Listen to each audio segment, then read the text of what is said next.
Yes?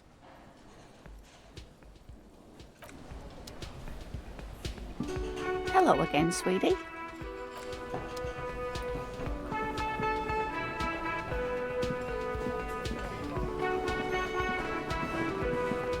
The worker is in a deep.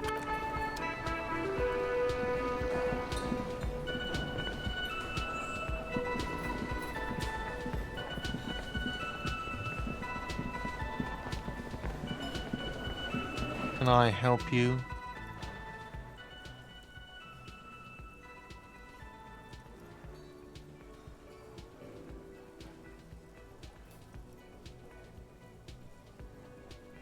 Mine? No, it belongs to the Whirling in Rags. Thank you for clearing that up. Why do you keep the container locked? Why? To keep the hobos and drunks out. That's why. And the neighbors too. They put their trash there and they don't pay for the garbage company. I thought as much. And are you the only party with access to the trash container? Well, yes. Us and the garbage disposal company. It seems a little callous, doesn't it? Something stirs in you. Prod at him and find out.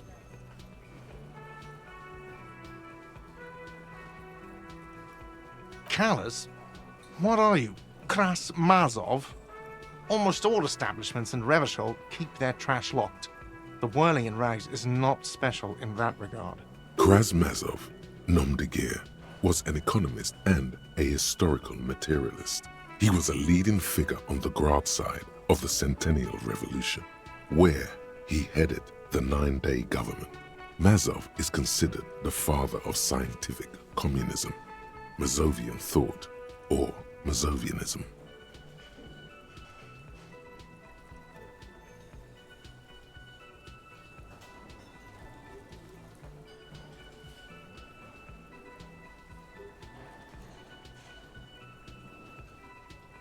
He killed himself. No one was implying you were, officer. Where were we? What do you need them for? It concerns the case. Please cooperate. Just bring them back once you're done, please.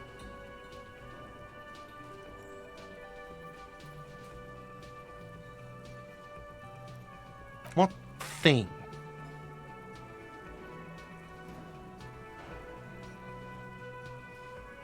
Yes, not the whole damn union, thank God.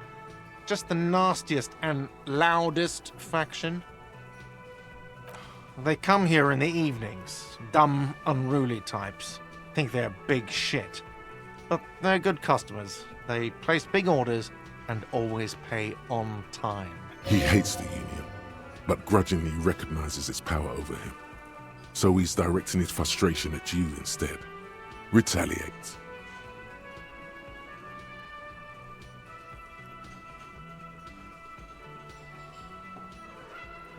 I don't. I'm simply providing a service, or really facilitating the offering of services to paying customers, and it doesn't matter. I don't have to explain myself to you. We should find out who this Lord faction is, occupying the booth. Loudness means talkative, and we need info. We don't. We have to wait. They'll show up sooner or later. Men get hungry, even men on strike. Good question. They're probably getting drunk or protesting something somewhere, or laying low after the, lynching. They probably fucking killed that guy or something, and that's why. I have a feeling we'll make their acquaintance sooner or later. What? You feel like you should come back to this thing-based questionnaire if you see anything interesting in the Whirling later.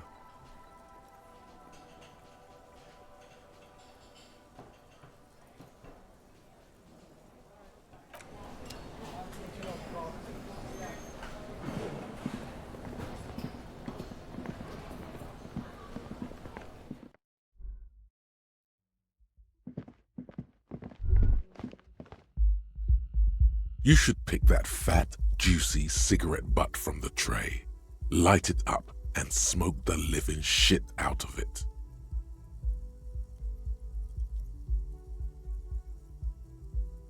Who knows what you are?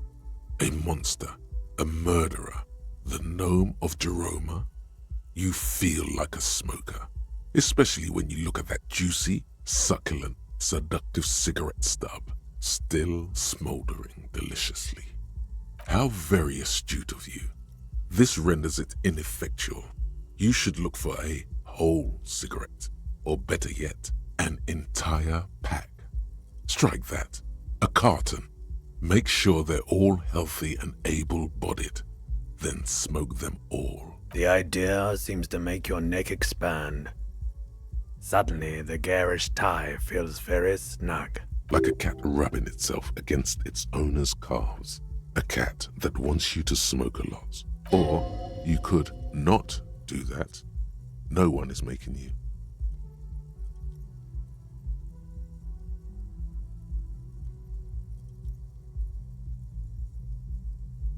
Good. Thinking about yummy cigarettes in your mouth is the next best thing. Make sure you think about juicy sticks of tobacco all the time, though. It doesn't count if it's not all the time. And when you're done thinking about them, graduate to getting them. Plus, smoking them gives massive bonuses.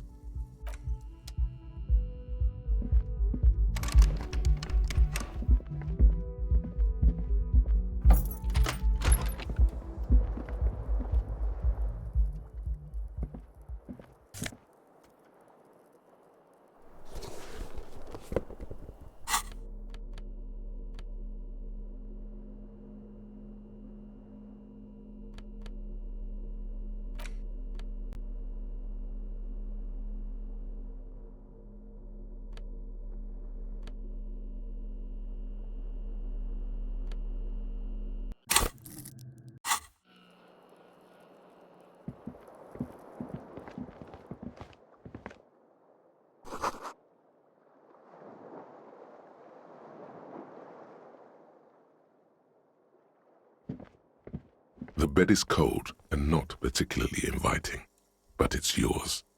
The sheets look awful. The option to go to sleep becomes available every night after 9 p.m.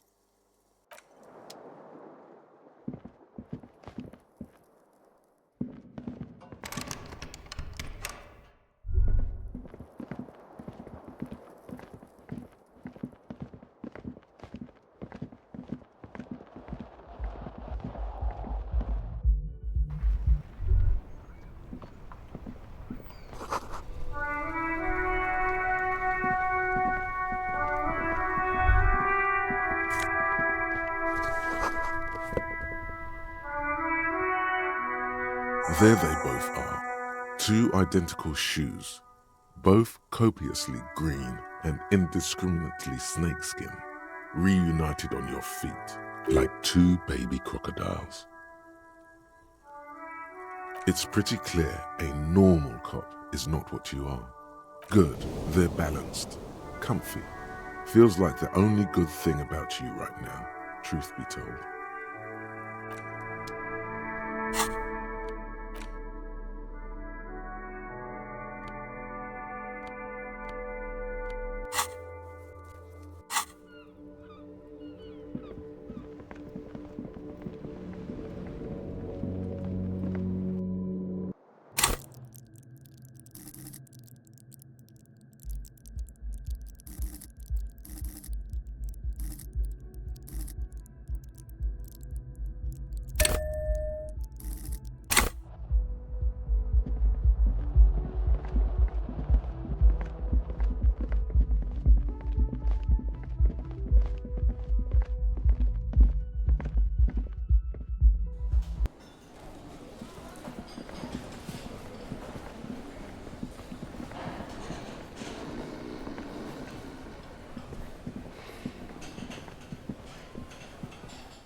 Look, see? It's the fucking war pig!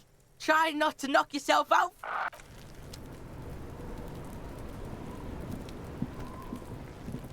This trash container is locked.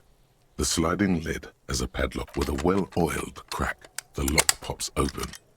It should now be possible to simply raise the lid. Don't. Maybe you shouldn't.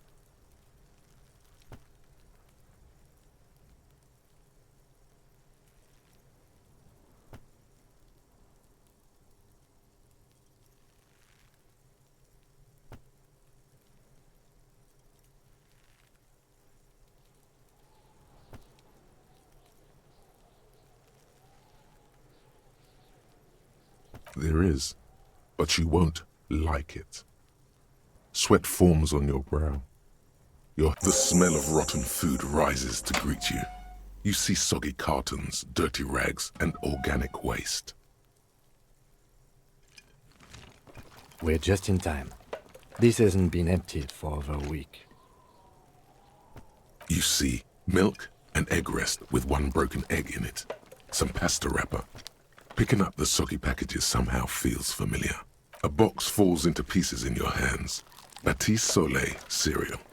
There are plastic pasta packages below, and turbo noodles. Nothing of note, however. Among the threadbare kitchen towels, something catches your eye. A pair of denim trousers. As the legs of the slime-covered jeans begin to unspool from the garbage, a rank corpse smell fills the air. The victim's clothes? Cadaverine odor is faint. If these belong to the deceased, they were removed when he was still in the early stages of decay. Drop them in here, officer. Guitar-marked blue jeans. Pockets empty or emptied. He wore them with a belt, too, a white belt. The loops appear stretched, but the belt is missing. That's it. Do you see anything else in there? I have another bag here. Something slimy catches your eye. A drab, long-sleeved shirt, olive-colored, appears from the food waste, dripping with pus. This is a military-type overgarment. No label or serial number. This is the kind of rib-knit shirt that's worn over light armor to conceal it in an urban scenario. Anything more? The rest of the rags are just kitchen variety waste. A yellow old mug that catches your eye. But other than that... All right. We should go to Gart again and ask if he knows who put the clothes in the trash. It could be as simple as someone from the hostel cleaning the yard. Or that one. I'd advise against confronting that force.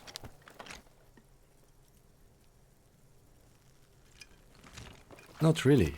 All we know is the victim's clothes are in the trash. The lid was locked and his establishment had the key. It's just a small loose thread. The fuck's he on about, kids? You hear that, Kuno?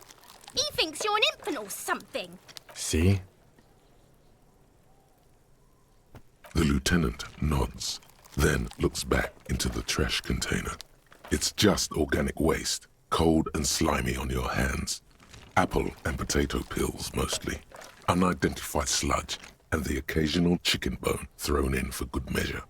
But hey, nothing. It's nothing. Nothing more to see here. What's this? A blue piece of plastic sticks out from the apple peels. It's shiny. Looks like the corner of something. Something larger. A clipboard. A blue plastic clipboard with moist papers hanging from it. They look badly damaged, but you can still make out forms and notes, written in a man's handwriting. Officer, is that your paperwork? It is. Look, the plastic has the RCM street grid on it. You've even got an autopsy form in there. If you don't mind my asking, how could you have let your paperwork end up in the trash?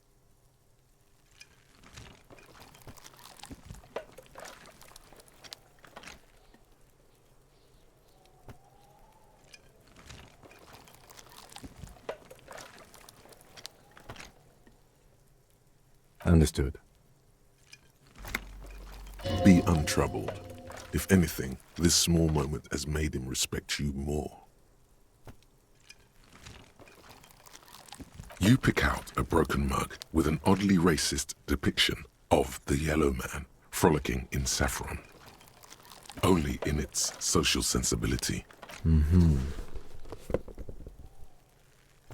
The container sounds a muffled gong. That's one thing off the list. I think we got it all. You said you didn't want to talk about the ledger. However, now that you have it back, it would not hurt to start taking notes on the case, officially.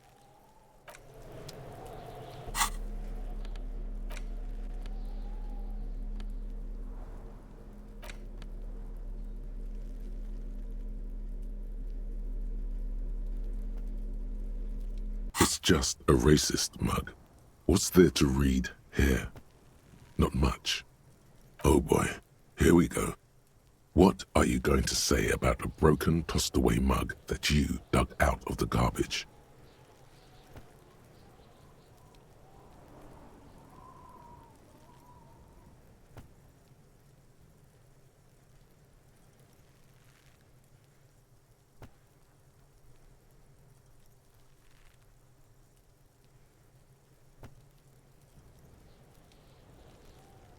But it was in the trash. Why not just call it out when you see it? Or do some volunteering work? Just finish your case, detective.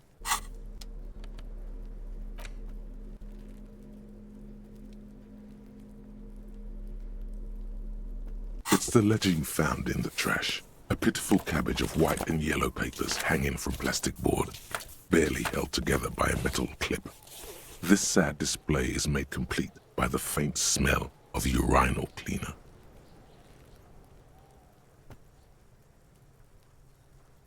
There's a piece of toilet paper, or is it cleaning tissue?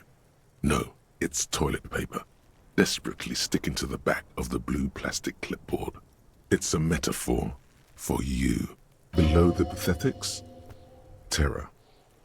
Do not look into its blue heart.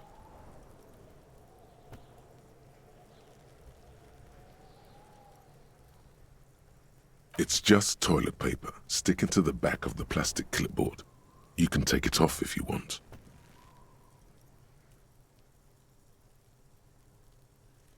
Still wet, the toilet paper peels off the plastic easily. All you have to do is shake it off with your finger and voila! The ledger now looks marginally better. An aluminium block runs the width of the board, biting down on the paperwork. Its crocodile teeth are the only thing keeping the papers together. A regular pencil, the tip worn down to nothing, has been attached to the clip. The surface is interrupted by a silvery sticker. It's rectangular, sparkling with iridescence. You don't know how you didn't notice it before. What? That thing. It's a halogen watermark. We use it for adding information to RCM property. It depends. Aside from an anti-counterfeiting stamp, mine has my station number and address. The information varies by date of issue. How many years you've been on the force, he's thinking. It'll have that. Any capable light with the right wavelength will do. All RCM vehicles have had lights designed to reveal halogen watermarks. Mine too. This means you can read the watermarks if you just turn the lights on. Okay. While a bunch of sodden papers sag from the clipboard in your hand, it's a sorry sight. They're not exactly white. They're yellowed in patches by sunlight and alcohol, and covered in dense blue handwriting. Ink escapes into watercolor patterns, reaching its tendrils across entire pages. The paper itself is checkered, with faint red lines, forming short paragraphs. Once in a while, there's a red stamp that exclaims, "Case files commit to paper." The case files themselves are plenty. You count more than 100 sodden, crumpled up, earmarked pages falling apart in your hands. They appear to be sufficiently organized and extremely dense, if mostly illegible. Work, strife, poverty, the Jamrock Quarter. These are handwritten logs of investigations dating back to January 51, this year. The exact number is hard to estimate due to missing pages and an odd naming convention. But there are at least 20, maybe 30 cases undertaken, Not completed, mind you. It's the middle of March. You have attempted 2 cases a week on average.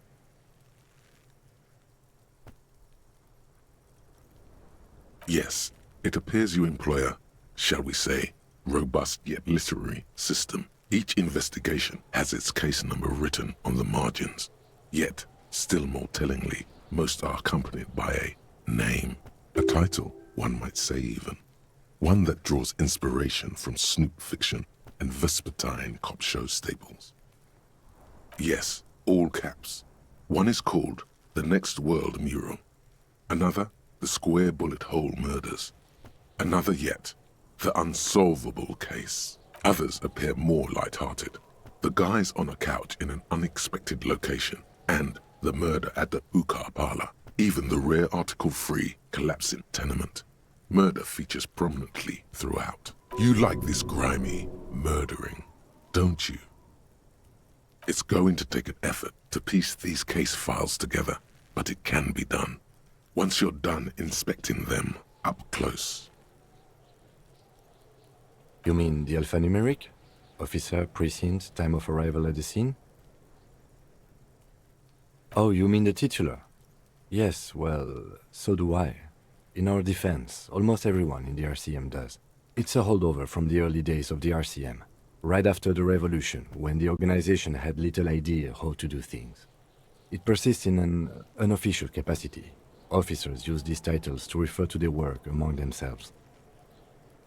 Again, in your defense, I seem to have named one the man with the hole in his head. That was a real person. His death was real. Still, I named it that, to amuse myself. I pray his loved ones never find out. Rail spiked through the head. He died. It was a workplace accident. Huh? 2 complex cases to undertake is a lot, yes. You really have to push yourself. I would not suggest it, lest you start making mistakes. 2? That's a lot. I didn't mean to say you are making mistakes, by the way. That was presumptuous of me. It's okay. We all make mistakes. God knows I've made my share. He tries not to think of them. Like a fan of girls, the checkered papers dry in your hand. The handwriting is extremely dense, if mostly illegible. There is, for precisely 1 more. 15 pages near the end remain untouched by the damage. The checkered grid forms a structure of passages, breaking the case into subtasks to accomplish. The tasks you've completed flow out of the kind green ape pen in a brash freehand similar to the rest of the letters. The wording comes easily. It's almost robotically simple, a language developed for mental rigor and simplicity. Inspect the victim's body. Interview the cafeteria manager.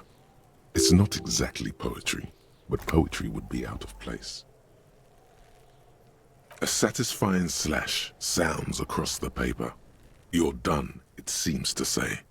And you, and you. Things to be done and things already done. The composition of reality. This is an extremely useful tool for a detective of the citizens' militia. Now all that remains is to name the case. No, actually. Any ideas?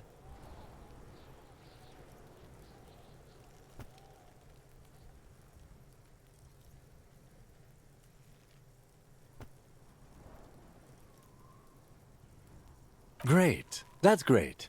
That's actually what I was thinking too. The Hanged Man. Good, strong name. We have a very good name for the case now. I'm going to start calling it the Hanged Man. It's good we sorted this out. You don't exactly close them, so much as distance yourself from the smelly papers. They're a little further from your nose now. It's proving to be harder than expected. You just don't have the intellectual rigor to patch the quilt back together. Try again later.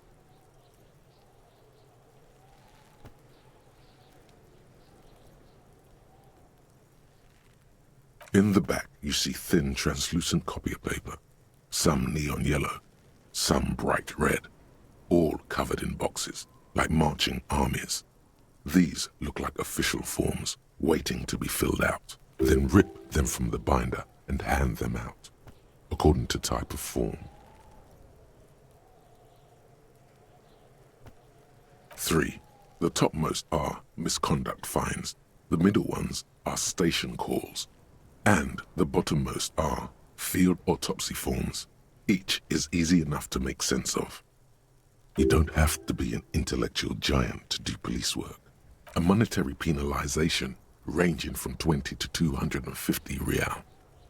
Severe cases allow for 1,000 real, but that requires special paperwork. The details of issuing these fines are spread out over the rest of the fields. These are quite sinister in tone. They give a date and time for the person to appear at the specified precinct police station. Below the call are the criminal charges you risk by not appearing. A dozen pages of thin copy paper, bright red in color. You see the parameters of a deceased human form waiting to be filled in. Age, sex, condition of internal organs, color of the irises, predation marks, condition of sexual organs. Yes, all that remains now is to fill those forms and hand them to people. Fines for wrongdoers, interview requests for bad guys, and field autopsies to dead guys. The rest of the stinking cellulose is much worse for wear. Being sandwiched between the board and the rest of the paperwork must have spared the fragile copier paper. It's made of dark blue plastic, hard enough to beat someone to submission with. The edges are rounded, however. The U4 size board feels thick and heavy in your hand. Light shimmers on its wet surface. On the back you see the embossed letters, RCM. Blue. The blue heart. Don't look into it. Something rattles inside, ever so lightly. Is there a hidden compartment? The plastic shimmers like lapis lazuli, but it is not see-through. You cannot see to its center. With your hands, U4-sized pages hang from the clip screwed to the top of the board.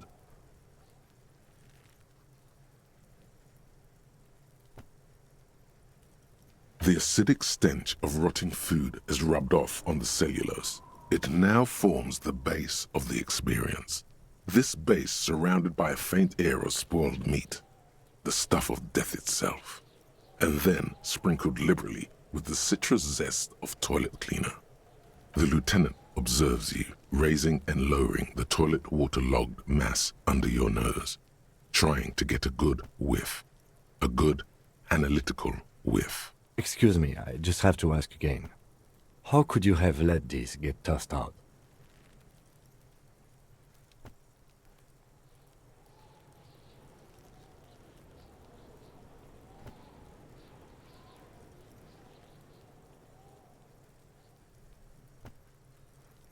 You had to lose because of dark vibes?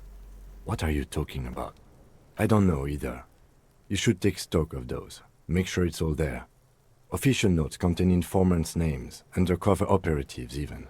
If some of it has fallen into the hands of the RCM's adversaries, dark vibes may well ensue. Oh God, that sounds dangerous. Make sure you don't throw it out again. Now, if you'll excuse me, that thing has filled me with the sudden urge to make sure mine is in perfect order.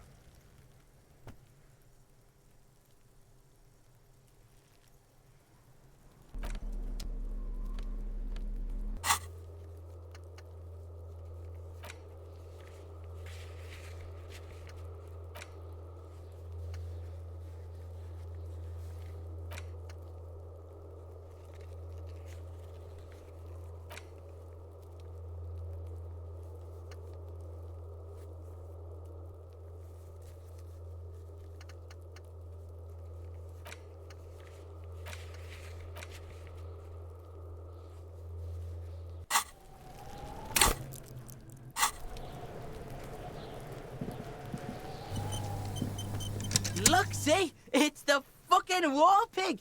You belittled yourself before the Kuno. Now you must seek his forgiveness.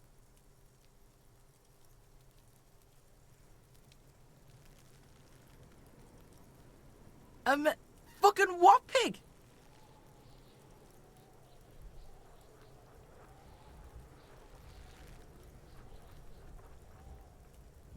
Yeah, how are we gonna make it up to Kuno, pig shit?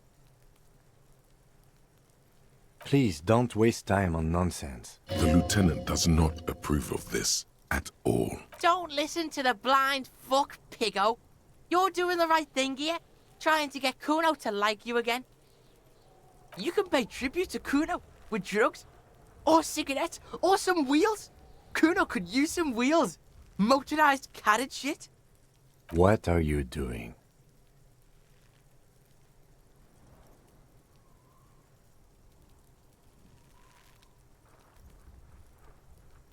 No, you really don't. That is a 12-year-old boy. His opinion of you doesn't matter. You don't fucking matter, buckimp.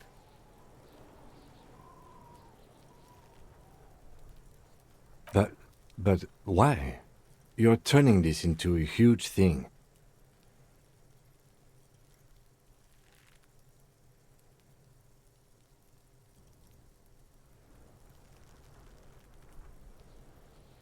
Okay. If you absolutely need to.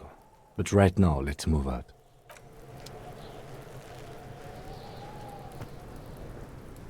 Have you come to make your offering to Kuno?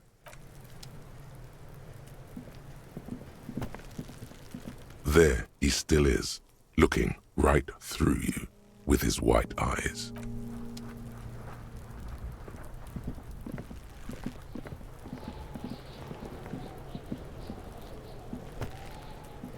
I'll die before I squeal, pig.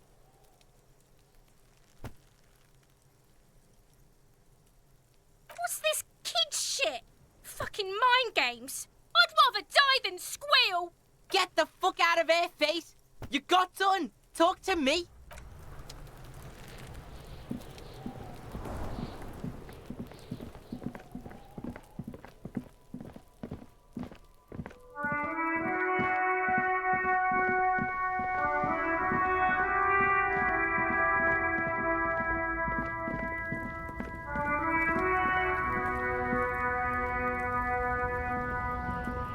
Looking for something, Hunt? Come to tell me to fuck off again? Oh man, that's great. Look at that guy go. Haven't seen anything that funny in a while. God damn. Thanks for that, but no, it's not mine. No. He's got a smoke right there in his fucking hand. Snatch that shit out of his fat fingers. You need it after listening to his garbage. Can't have it.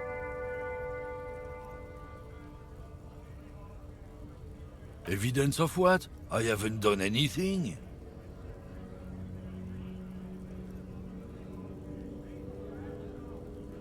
What, officer?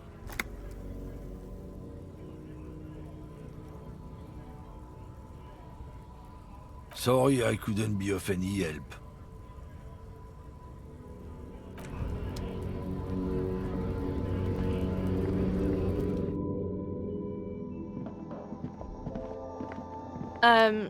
Is this about the questions again?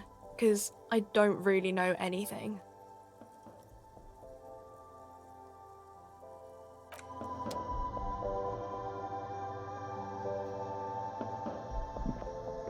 You see several packaged raincoats fill a low shelf beneath a display of croissants and juice bottles. The raincoats are transparent, except for the big Fritta slogan on the back.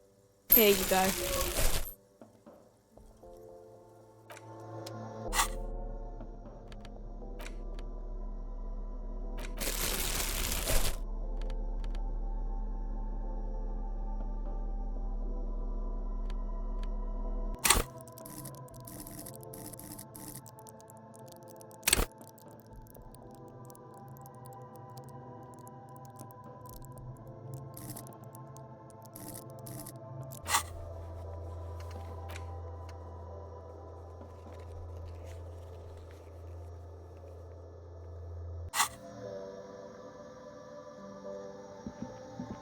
The tear machine stands in the corner.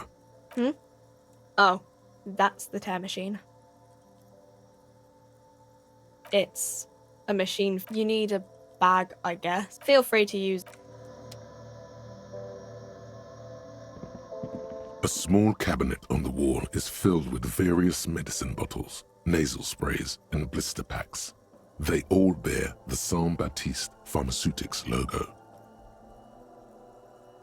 Okay, here. I hope.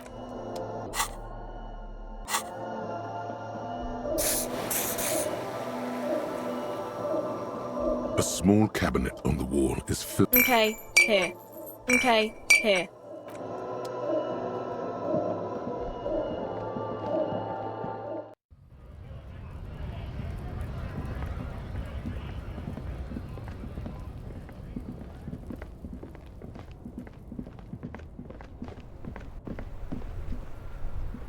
I can't believe it's snowing again. It felt like springtime just a few days ago.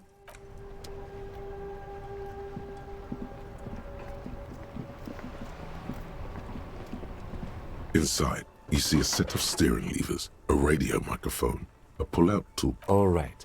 Ready? I turn, you press start. It's next to the preheater. He's downplaying his excitement. The lieutenant is more than happy to show off his precious carriage. The dashboard lights up with orange glow. The rounds per minute gauge jumps, and the engine of the Caprice Canadian comes to life with a whiny growl.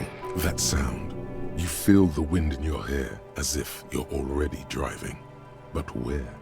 Down a narrow street lined with shabby wooden houses, the 881 motor tract coiling like a serpent high above. Children play under the viaduct, eyes turn to watch you as you pass.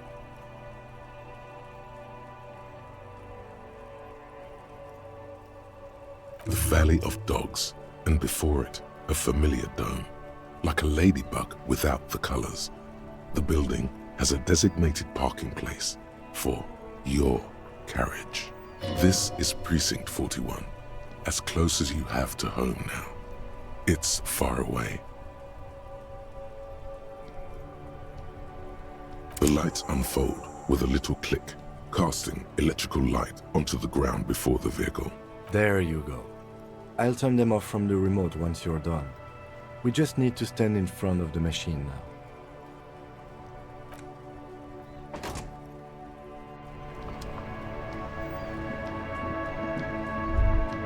As you hold your ledger's clip under the headlamp, an iridescent hologram appears. A street grid and the veins of a great river. A familiar sensation washes over you. There she is. Revachol West. Around the borders of the watermark are dozens, no, hundreds of micro-perforations.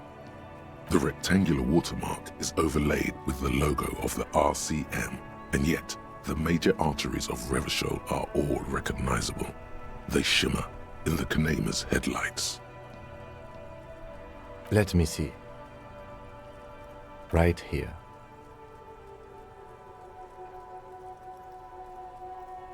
Oh yes. Coal City. Le Royaume. The burnt-out quarter. All of them worse than here. There are many of them, and they are divided into 3 separate rows. The first row has 18 dots. Not bad for what? You don't even know what it means yet. The next is the longest. It runs all the way around the border, and then some. There are so many, it's hard to count. More than 150, at least. Maybe even 200. The last row has 3 perforations. That's it. Those are perforations. They represent your record as an officer of the RCM. They are your statistics, as it were. I should have guessed you'd keep a record. Officers often do. Let's take a look. Son, here is where we score your life performance. You better hope it's good. The first row represents your years of service. 18 years. Okay, not bad at all. What did you do before you volunteered?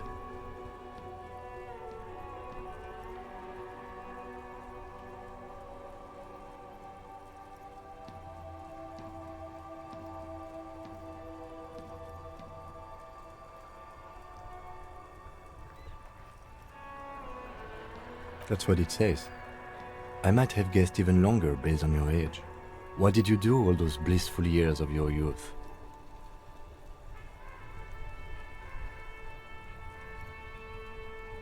Fair point. Let's move on, shall we? This next row, the one that wraps all the way around, is your number of closed cases. Closed is good. It means finished. You've got, let's see, wow, more than 200. It's quite a lot, even for someone who's been on the force for nearly 2 decades. Usually, clearing more than 10 cases a year puts you in the 90th percentile of all RCM officers.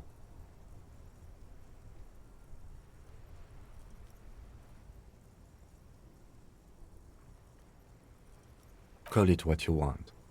You are a valuable member of your precinct. Now, let's look at the last row. Right. Those are your confirmed kills. You've got precisely 3 perforations there. Confirmed kills. That sounds pretty evil. A drink would soften that feeling.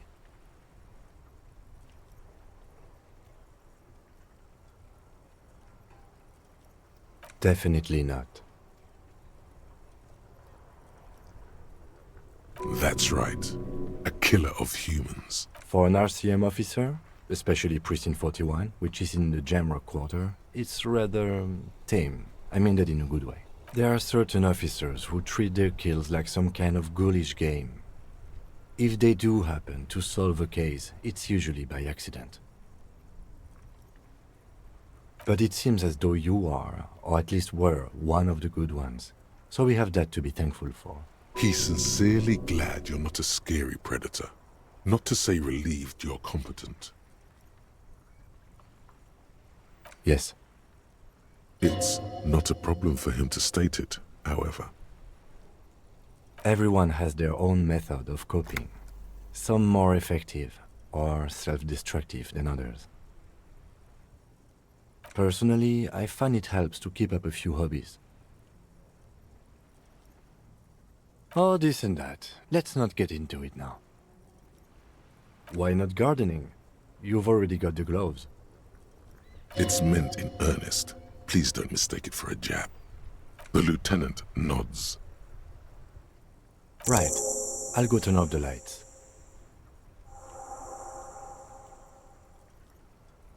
You can now see your statistics on your journal page, to the right of the task description.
There are clothes inside.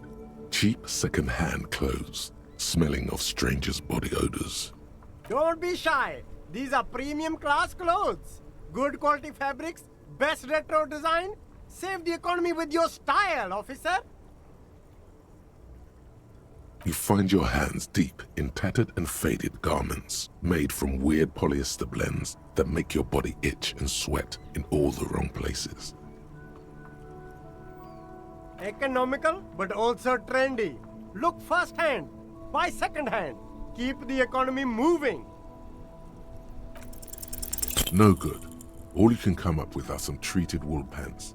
You can tell they're too tight around your thighs and too loose around the waist. They itch like hell. Like an itch pit in hell. The itch is so bad you'll want to smash someone's face in. All natural materials, see? Real wool, 100% skin friendly, and they're yours for only 2 real. You see a Samaran street vendor surrounded by a motley assemblage of goods. When he realizes you're looking at him, his face breaks into a wide, welcoming grin. Happy shopping, officer! Everything's cool here. Everything's cool. The goods are cool, the customers are cool, the place is cool. And one more thing, officer. From out on the bay, a cool wind gathers. It sweeps into the city, tugging at the textiles hanging around the stand. Some distance away, the sound of a tin can clattering across the street can be heard. You're very cool. Bang, bang, bang, bang!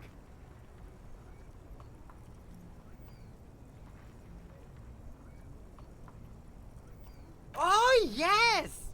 You got style. You got personal style. You know what you like. You like premium menswear. Look around and browse. Everything looks cool on a guy like you. Take your time. Don't be distracted by the flattery and funny man act. Questions. Only the coolest goods in Revachol. I've got sneakers, speakers, extremely comfy pants too. Try them on right here. No shame, only freedom. I'm an entrepreneur, officer. I've got sources, buyers, suppliers, distributors, manufacturers, wholesalers, all extremely cool and above board. Good joke, officer. Here we don't have permits, just economic freedom. Take a look around. It's beautiful. Beautiful freedom. It is, yes. Anyone can set up their shop whenever they feel like it. That's right. No permits, no bureaucracy. That's why this city and its law officials are so cool.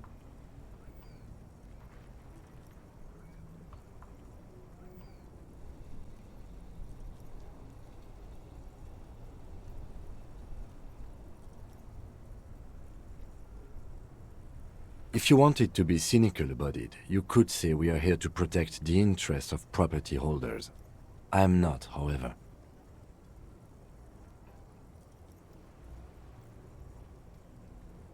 My man, officer, you make all this possible. Without you, this climate would be extremely bad for business. You're part of the Gossamer state.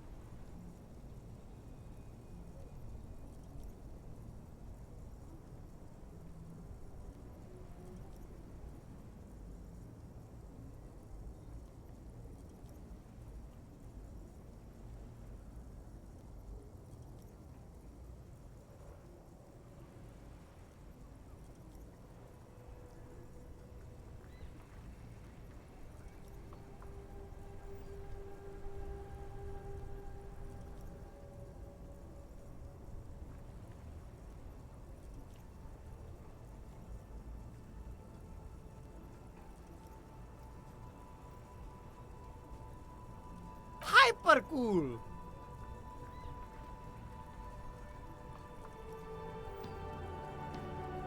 No need for discounts at ceilings, officer. Everything's already on sale. Anything you want, 50% off. Anything for you.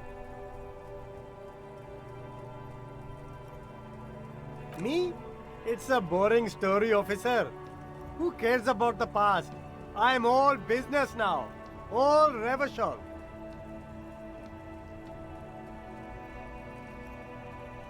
Very sharp, officer. I'm Serais from the Sigai province of the Serais Empire. The apricot suzerainty, you know? The apricot suzerainty is what the Sigai archipelago is commonly known as in Revachol. It's a bit of a fraught term, I'm sure you understand. No, apricots come from Sigai. My grandma used to grow them. But Sigai is a shithole. That's why I came to Revachol. Here's much better for an independent entrepreneur. Less laws. Speaking of, why not support an independent local entrepreneur? I send half my profits back to my grandma in Sigai.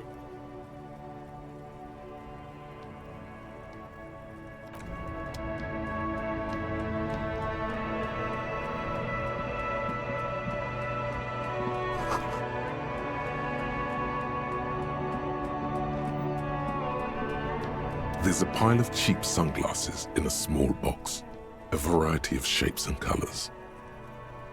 You like sunglasses, officer? I've got the latest styles right here.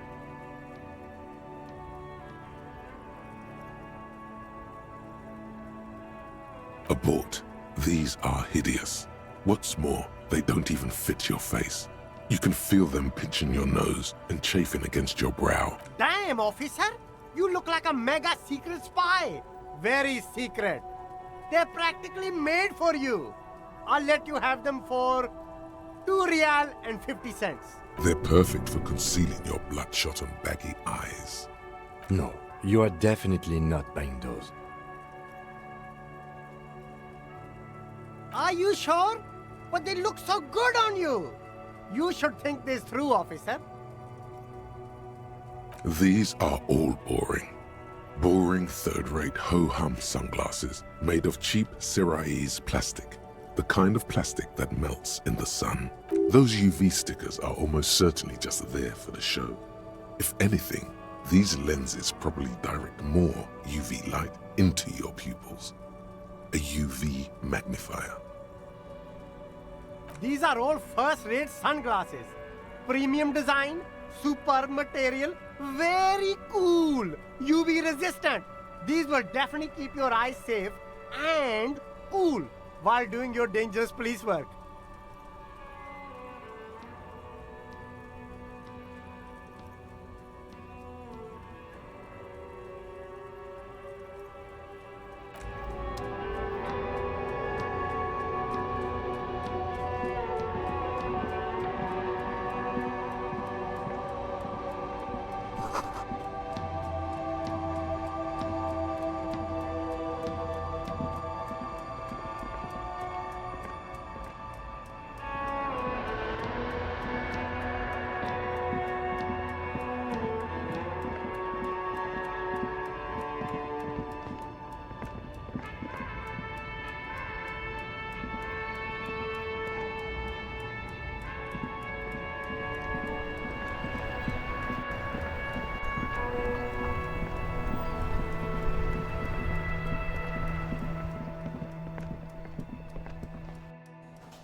Can I help you? Thanks. I hope you found what you were looking for. How strange. I certainly didn't put them there.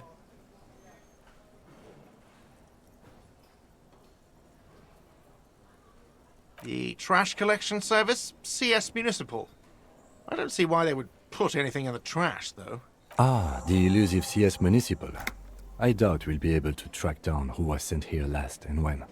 This will have to be one of those little threats that solves itself down the road. On Clinton Street, near the Boogie Street Diamond, a small truck rattles down an alleyway. It stops by a rusted trash container. 2 men, their faces rough and swollen, jump out. They look at the container, despondently. CSM is written on their backs. Thank you anyway.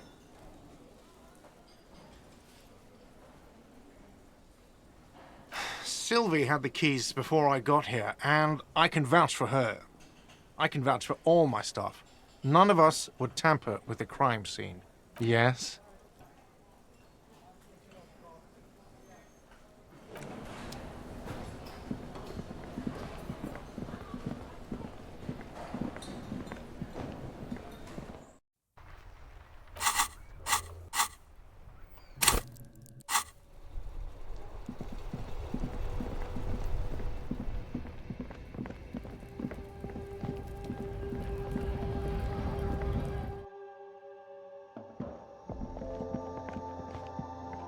colorful display of cigarettes and alcohol bottles lined the shop wall.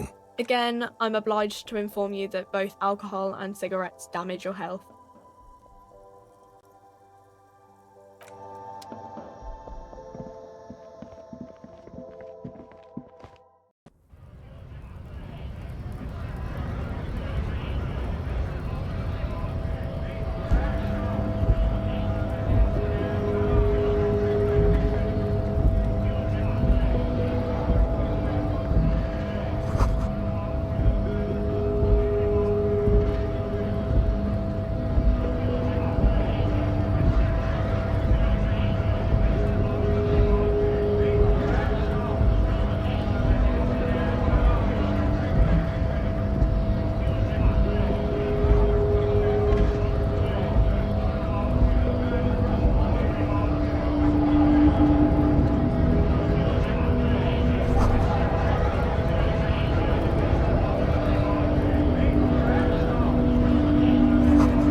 What did he just call you?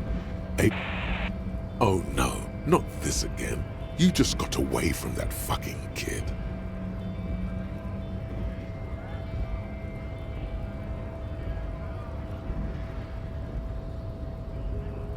I was just messing with you. No one's ever seen a cop scab. Imagine, you cops going on a strike, but then another cop comes in and says, "Let us cop for less money."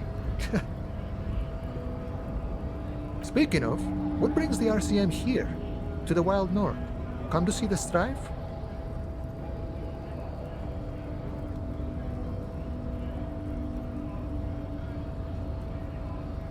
Murder, huh? That sounds like a lot of hard work.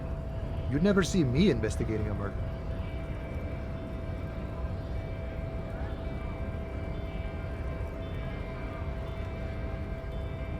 Of course, Policia. It wasn't me. You can rule me out. Easier that way. Should we? He's nice. I don't like nice. He didn't do it. It's the truth.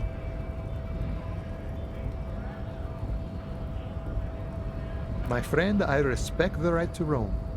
The open range awaits. I don't operate in that capacity. I'm not a granter of passage. The passage grants itself.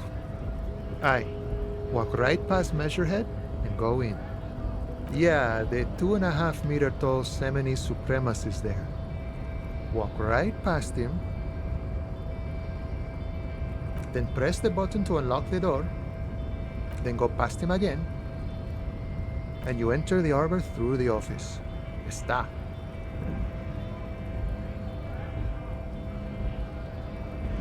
Don't worry, I'm sure it's not completely impossible. For example, you could best Measurehead in a physical confrontation. Or you could convert to a Semini Supremacist worldview. Or, maybe it actually is completely impossible.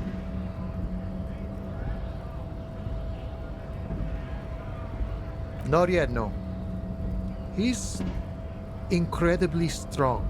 Nothing a couple of solid hooks from Dexter and Sinister won't fix. Jean-Luc himself would say the philosophy has proven overly heroic for the scabs to convert to. Not enough intuition. Sure. Sure thing, my friend. I can help you out.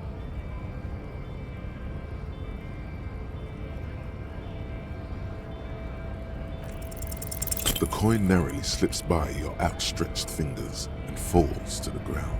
Oh, I'm sorry. Didn't mean to throw it like that. It's a thing we harbor folk do, passing around cargo and such. Was not meant as provocation or ridicule. The boyadero stares at you with respect, then gestures towards the trickles of blood adorning your clothes. Right, always glad to help out the RCM. We're on the same branch, you and I. Humans, I mean. Not slithering scabs.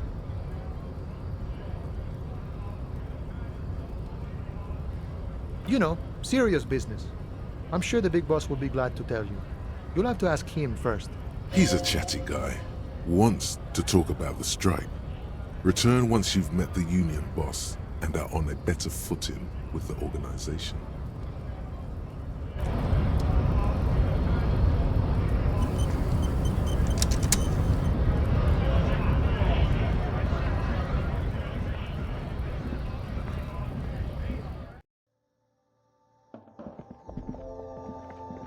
A colorful display. Again, I'm obliged to inform you that both alcohol and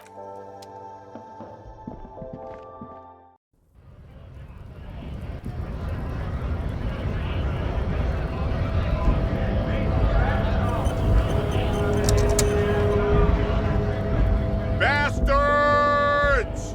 We have a right to work! Hold up and stay frosty, everyone. Cops are here. You here to fuck with us? Beat the honest worker down. Good. We're fighting for a cause here. Right to work! Right to work! Besides, we're not that different. It helps if people see us talking, cops and strikebreakers together. Shows authorities are on our side. Builds confidence.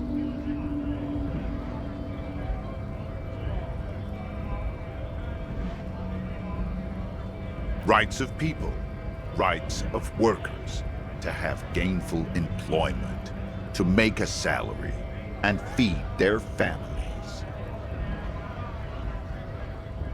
Maybe you should ask them the questions, like why we're not allowed to make a living here. Shame on you! We have families to feed, you piece of shit. So do we, Scab.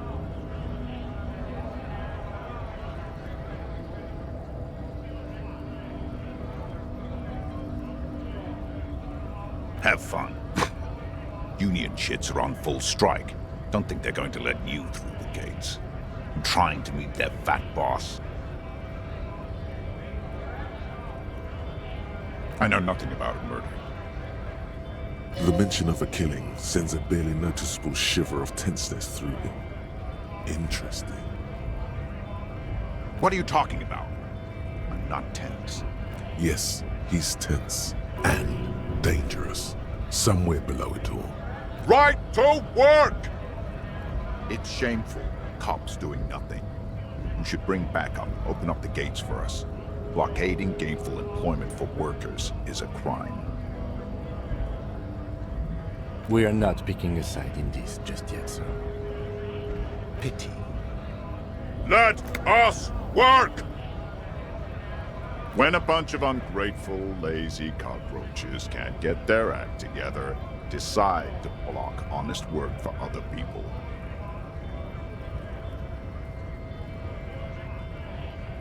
Beats me. They mumble nonsense about boardrooms and workers' rights, while we have the right to work! When the man moves around, you perceive some serious abs underneath his tight-fitting shirt. This man is in shape.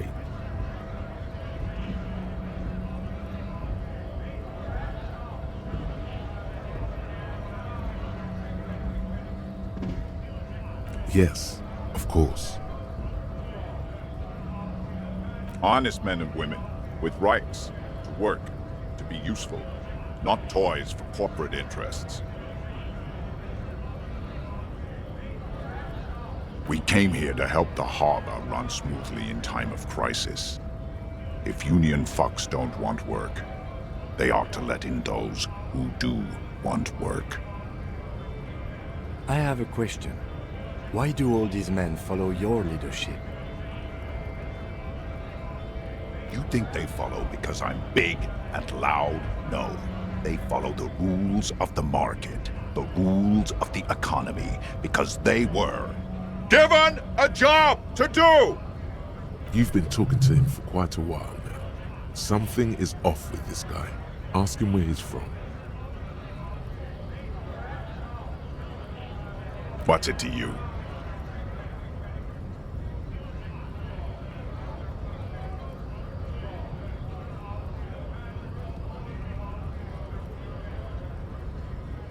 Big mess, caused by Union greed. But I only fight for the rights of people. We're all workers, right? Workers stick together. Came from the eminent domain, in Jamrock. Backgrounds in odd jobs, heavy lifting, cargo hauling, bouncer work. I know the drill. A monstrous shadow high above the fire traps of the domain. The 881 motorway running over this district of Jamrock. Concrete pillars rise up from the midst of the dilapidated wooden houses. On the horizon, barely visible, the hazy machinery of the harbor.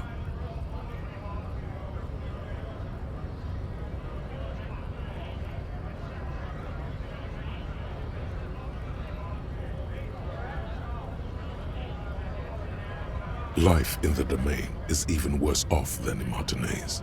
The cold air is stiff from the fumes of the motor carriages and lorries roaring overhead. Below, broken down, battered people mill on the dusty streets with no purpose.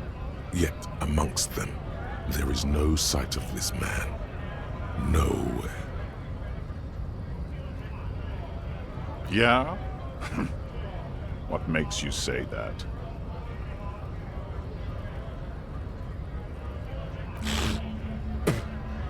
They know me. That's bullshit. We were promised work. We'd be in there, working, if the bastards hadn't shut the gates. Main gate's locked. Would take heavy ordnance to bust it open. Could try to get in through the secretary's office. Door's locked. The guard's blocking the way to the access panel.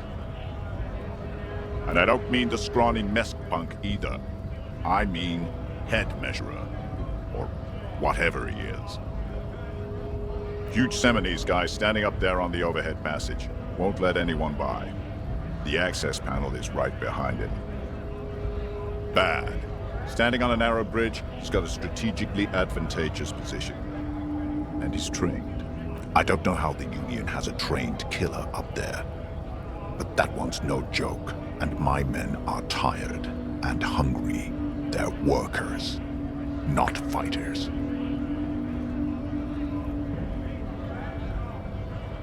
Like civilized folk, you mean? These native fucks don't understand civilized. It would be better for the neighborhood if you went home, at least for now, if you can't get in anyway. No! They will give up eventually. Or get drunk. Leave the button unguarded. Then we charge.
Lorry stuck in the traffic jam. This big, heavy Grad-made machine is well kept for such an old machine. The windows are clear. They've been recently washed. You can see a lorryman's cabin with personal belongings, stickers, insignia. The driver has adorned his space with a substantial collection of peculiar paraphernalia. Proclamations about honor, strength, and purity are glued to various panels. The back end of the cabin has a small perch to sleep, large ashtrays, There are several suns and wheels sewn into the curtains. Racist nationalist paraphernalia. Not unusual in this part of town. This is our guy.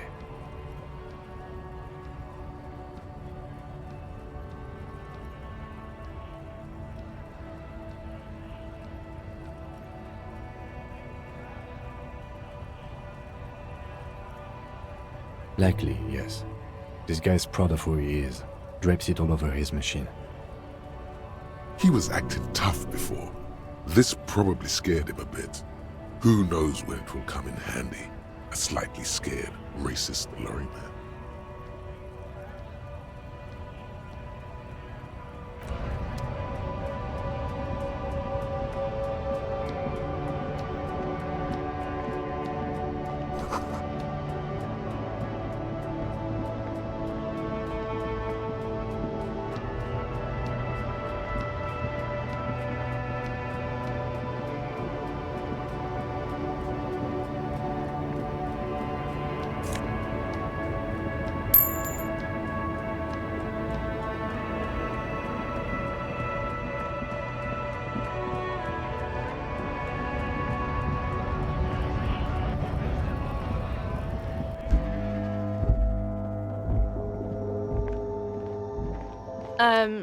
Is this...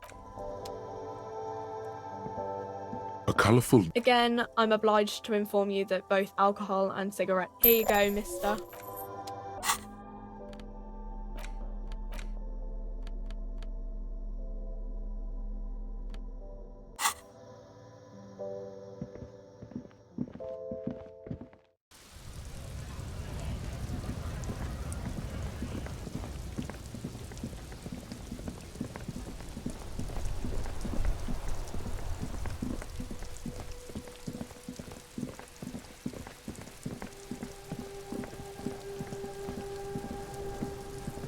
Have you come to make your offering to Kuno?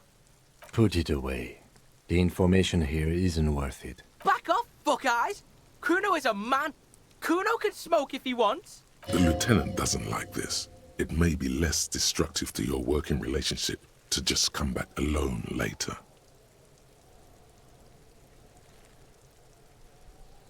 No, what we need is to get back to work.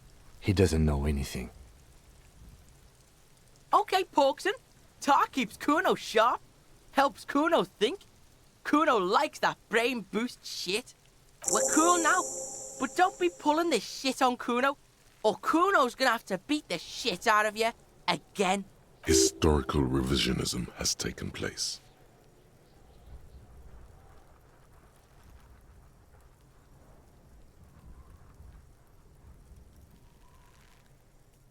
The fuck about it? You're testing Kuno's... Get lost, Yeah? The kingdom of Kuno? The fuck do you want with it?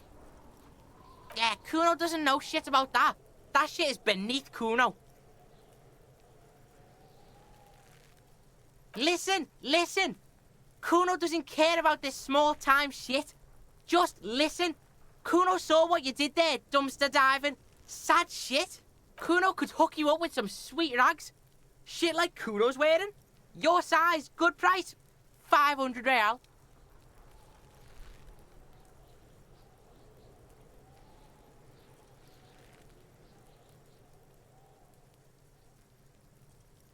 Look, Kuno ain't seen shit lying around, except for that up there. Now you want performance gear or not, Grandpa? The lieutenant remains silent, but his expression couldn't say, "I told you so," any louder. Pig, these are found modulars, liquid fit, performance crotch, urban survival shit. Made in Mirova by scientists. Pants scientists. Believe it, you need this shit.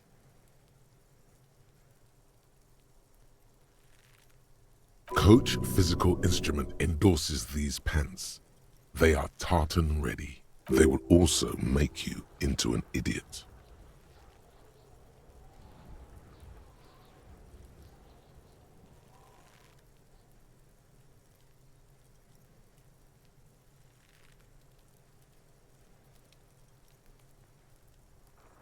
right, Piggo? Shit's rolling.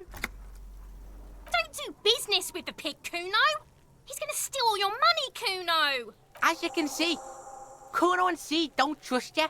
Can't do business without trust. There's more to his distrust than being a pig. He feels threatened by something obscure in you. What that is, however, remains a puzzle for now. The fuck? A mug in the trash? Is this about the fucking clothes again?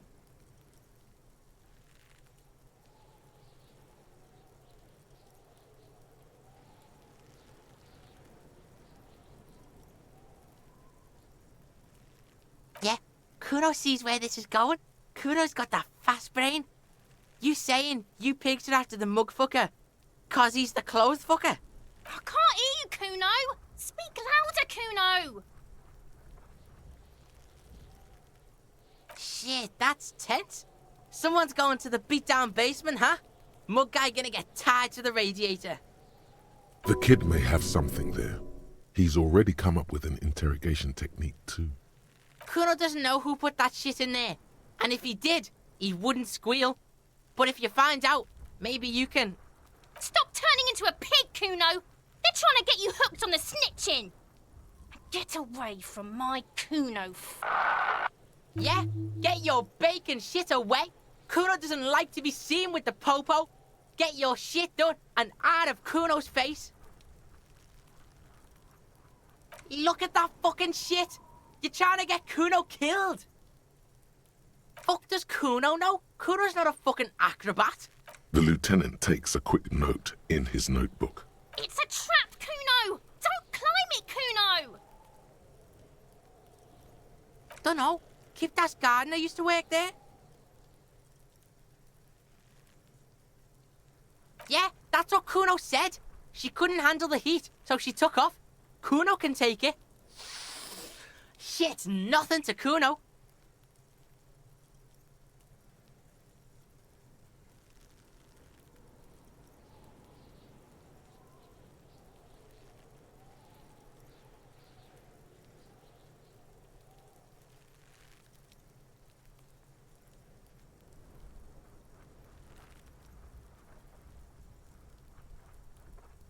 Look, Kuno doesn't explain shit. Kuno just says shit.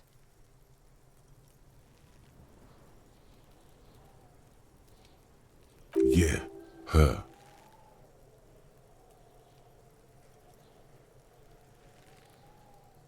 That's just some shit roofing gimps left behind, lazy dinks. Yeah, whatever. Kuno doesn't give a shit. Kuno doesn't fucking care.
Trying to sneak up on me? Come to slit my throat in my sleep? Pigs come to take me out? Trying to snuff me out?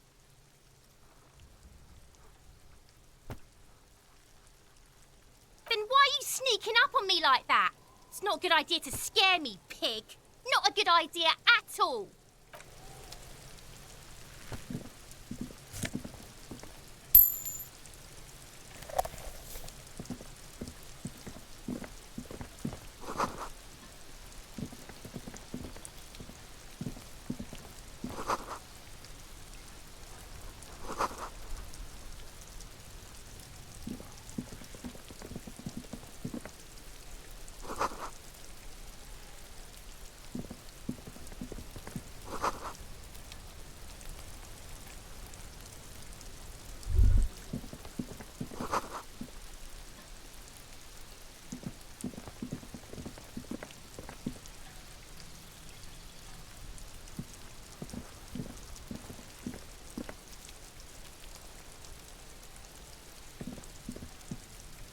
There must be another way into the building.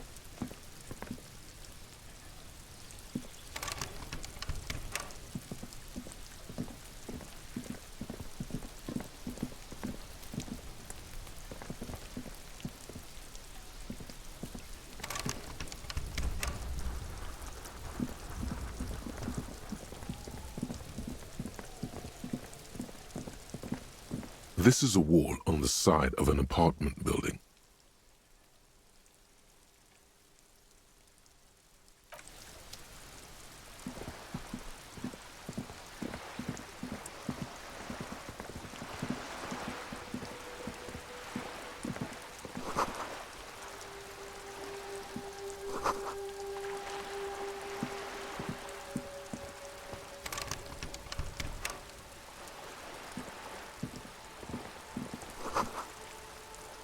Hey, up here, piggo.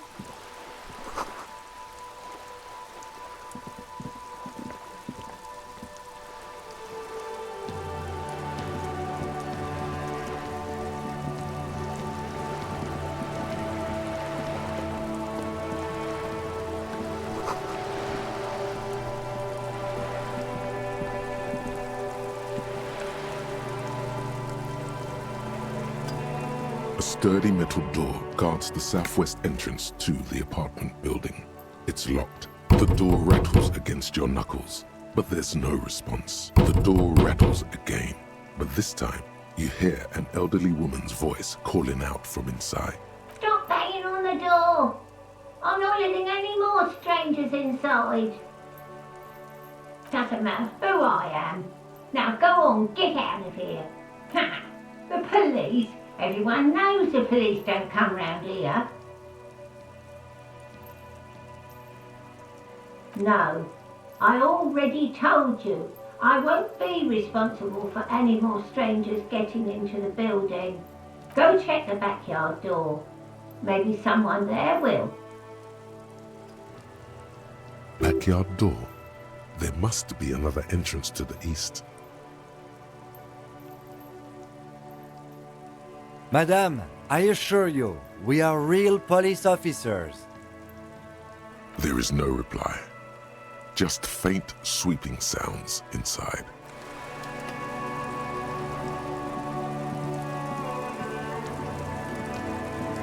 The streets will flow red once more. A great torrent rushing down Rue de Esperance. You wait and see. The streets will not flow red with anything. Who are you? I'm Cindy the fucking Skull. What else do you want to know? Date of birth, blood type, the last time I was tested for Hep C.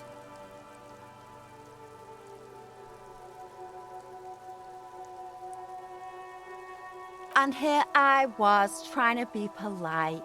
Just can't win with you pigs.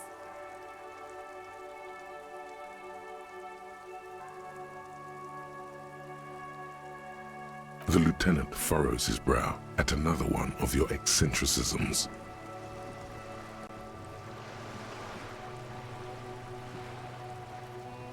Hatred, disgust. It's difficult to tell which of the two is more present in her girlish features. The woman on the boat does not notice her staring. That is on her. Someone's got to keep an eye on her. Probably the Wild Pines rep. We should talk to her. She's a professional negotiator, though. I have the feeling she will be very cooperative while telling us nothing. You should take the lead. Ask her unexpected questions, you know? Do your thing. Don't be afraid to get a bit wacky. Throwing her off is our best bet. Good idea, piggies. Run along now. Fuck her shit up good. Impound that boat while you're at it. I'd like to watch her swim back to us on. Can't you tell? I'm painting a beautiful mural, an aereo graffitio visible from low orbit. I haven't really started it yet. I'm waiting for the right words. Have you ever tried your hand at graffitio? When faced with a blank wall, most people write unimaginative stuff, like pigs go home and Mona was here. We rarely see pigs round here, though. Just union cards. And my name's not Mona, so... She wants it to be something true and total.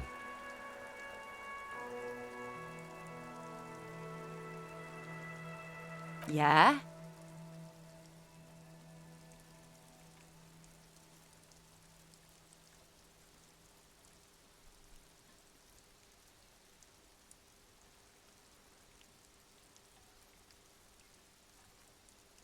Thanks. I'm sure the inspiration will come to me now that I have an official RCM stamp of approval. You've lessened her desire to deface the building. I ain't no snitch, pigstein. Go forth and forage in someone else's shit. No shortage of squealers in these parts. Actually, there is a shortage of people who talk to us in a normal, calm, informative manner. We weren't put on this earth to make your life pleasant, fucko. Watch your back, ungulate. You've got eyes on you.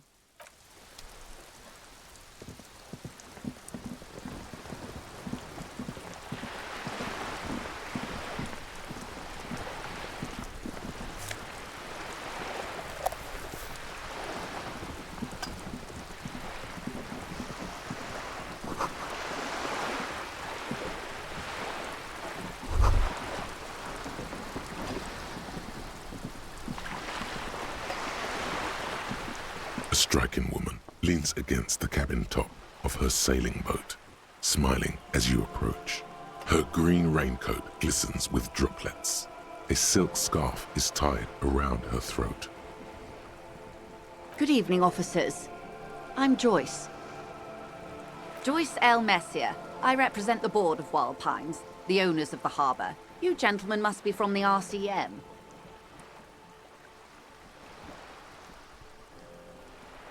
Beaton, my maiden name.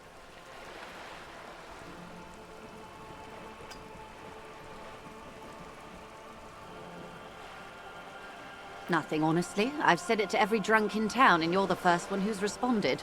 What is implied here? That you're a drunk?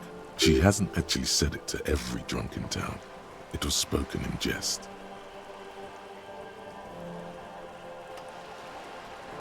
I'm glad to see you here. I was dispatched to handle a strike, not a lynching.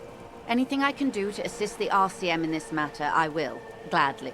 That is good to hear, madame. My colleague will take the lead on this interview. I should let you know that he is recovering from an unusual medical episode. Very unusual. But I can assure you of his ultimate competency. How interesting. I wish you a swift recovery. In the meanwhile, you have my full cooperation, and the full cooperation of the Wild Pines Group.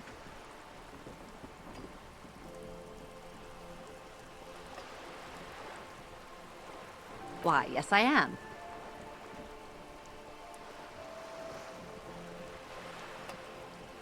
The boat? No.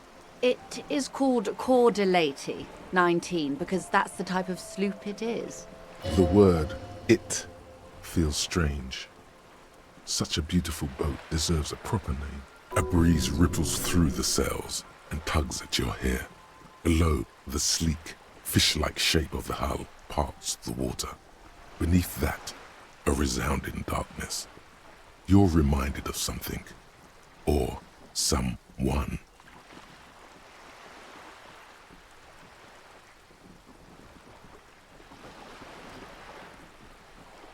Okay.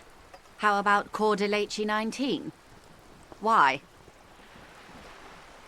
Because it was manufactured in Revachol East by a company called Cordelechi, and its hull is 19 paces long.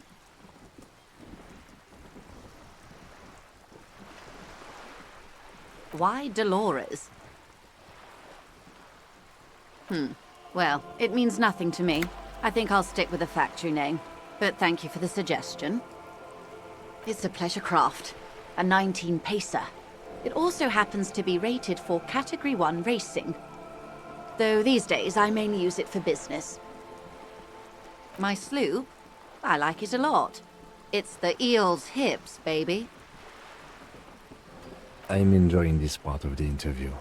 It has so little to do with the murder we're investigating. I really do, the lieutenant thinks. Is she thrown off yet? He's looking at the woman, assessing her.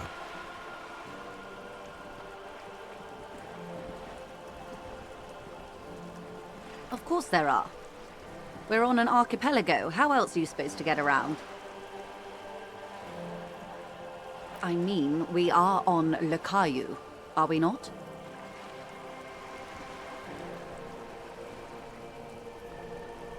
I haven't seen anyone else drive a souped-up Capri Kenema motor carriage either. Actually, that motor carriage has been specially issued to serve as a patrol and pursuit vehicle. It's for crossing long distances in the greater Revachol industrial harbor. It's not a toy. Neither is this. A toy, I mean. It's a machine for crossing long distances in the Bay of Revachol, between the city and the islands. She's having a good time arguing against the law. Too good, perhaps. Officer, I assure you I'm a highly qualified pleasure craft operator. Qualified pleasure craft operator. So charming. Where's the damn license? I just renewed its safety inspection last month, officers. It is completely seaworthy. In fact, it's taken part in not one, but 2 insulindic regattas. Even finished once. The other time, I would have finished the race were it not for an urgent work matter, much like the one I'm on now. Actually, you don't. The Wayfarer Act specifically denies the RCM the authority to demand anyone's operator license. It's a little-known fact among us law officials.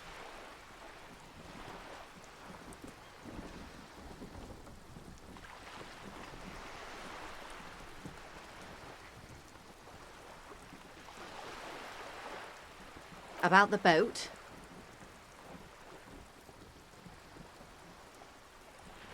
Good. What we do? I'm afraid I don't speak for Wild Pines as a whole. It's a giant undertaking. The Pines' core competency is logistics. Container shipping, freight, that sort of thing. See those airships there, blinking? Those are the shipping side of things. And that is the terminal. Another subdivision deals with energy, oil and gas exploration, offshore platforms.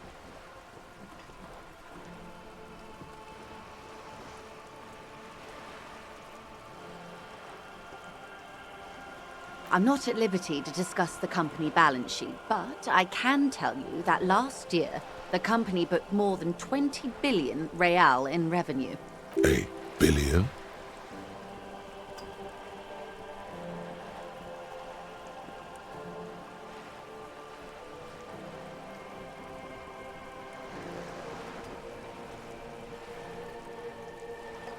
$20 billion is a large number, but the conglomerate employs 72,000 people.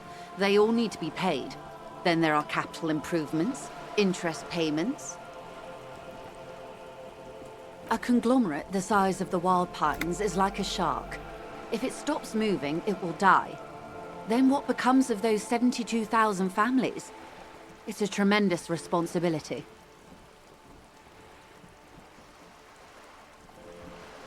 They started as an exploration and cargo fleet conducting trade between the Samaran and Insulindian Isolas 250 years ago, when Pine ships explored the South Seminese and charted Lomantang on behalf of the suzerain. Centuries of care, deliberation, and madness have gone into this endeavor. Vessels pass through the Great Unrest to re-emerge with apricots in tow. The logic of the system is totalizing. It's taken everything from its employees to build it.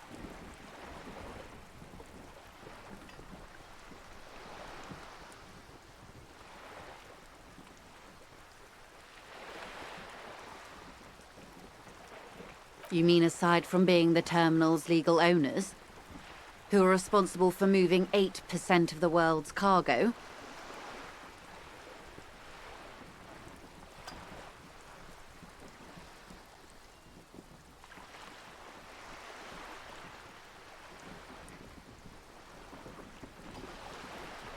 There are no minor cogs in the system. Each terminal must be accounted for, lest the entire system break. Every hiccup in such a system means thousands lose their jobs, the world over. I'm here to assure that doesn't happen.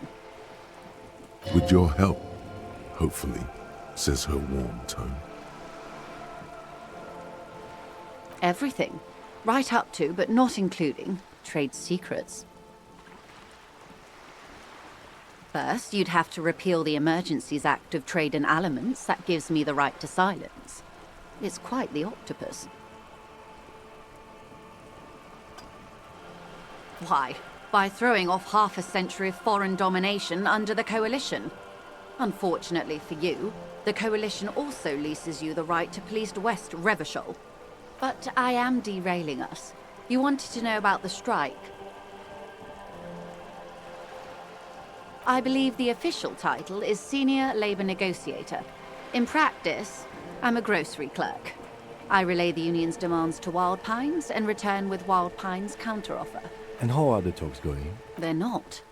That's the problem. The union stopped all negotiations a week ago, after that awful lynching took place. Now they won't even let me into the harbor. There's a 2-meter-20 racist behemoth blocking the gates. What can I say? The union employs a giant covered in tattoos. A racist giant. I guess that's part of their big tent organization now. Let's say I was not making the kind of progress I'd hoped for when I first arrived. And when did you first arrive? I arrived 3 weeks ago. Yes, in the middle of February. The bay was still partially frozen then. I prefer to do these things on site, like the RCM. But the strike began in December. I wasn't the original negotiator here. I took over after Mr. Gaumont hit a wall with Mr. Clare, the union boss. Mr. Clare refused to speak with Gaumont despite concessions he'd granted the union in prior negotiations. This isn't the first time the union has gone on strike? Heavens no. There have been 2 prior strikes. Both times the union won significant concessions, including overtime pay and a medical plan. This time their demands are more, I guess you could say, aggressive. Mr. Clare told him to... how did he put it? Fuck off, midget. Gaumont is short of stature, you see. Yes. Keep in mind, this is a negotiator Mr. Clare has worked with before, and who was more than fair with him and the union. Sounds like usual aggressive posturing. There are leaflets everywhere, and banners. What did they say again? Oh yes, every worker, a member of the board.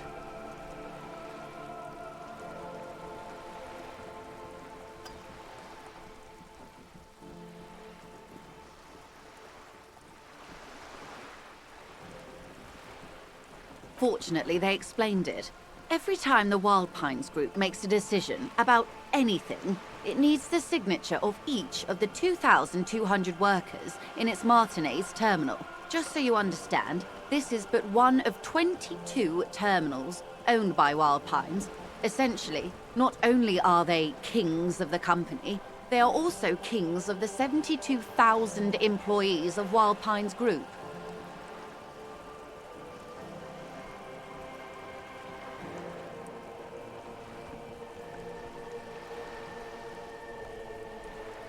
I'm not sure. Naturally, I assume that was just their opening position, a hard-nosed tactic with a side of mockery.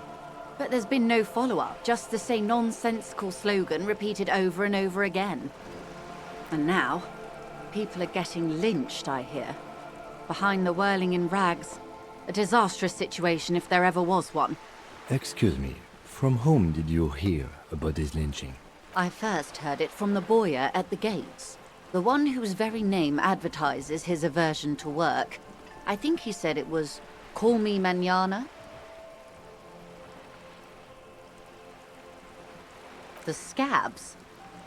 You mean the huddled masses of Jamrock, come to plead for work where the Union refuses to? If they were organized by Wild Pines or its affiliates, then it would be a company secret. I could not share it with you. Not right now, at least. It's implied she's open to discussing this matter with you at a later occasion. Everard Clare is a man of the utmost integrity.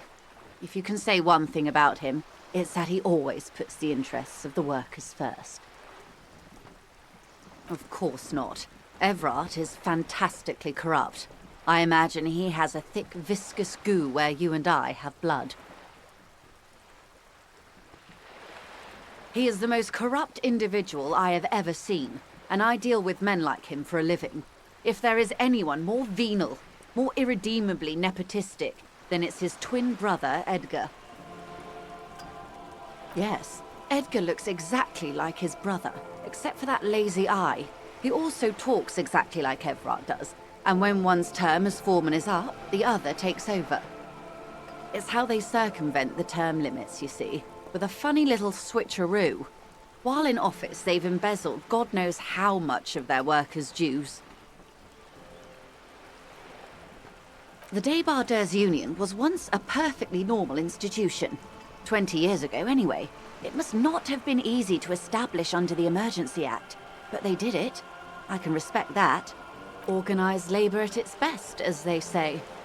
Then something happened in the local chapter elections. The brothers Clare came and transformed it into a... how do you say? A mob. The Débardeurs are a crime syndicate. Sad as it may be, I suspect we'll be forced to cooperate with them. Refreshingly honest, officer. The company has tried appeasing in the past, but I'm afraid our concessions have only emboldened Everard and his brother. And your opinion, detective, if I may ask? I'm a curious and talkative person, you see. Would you say the Débardeurs Union is...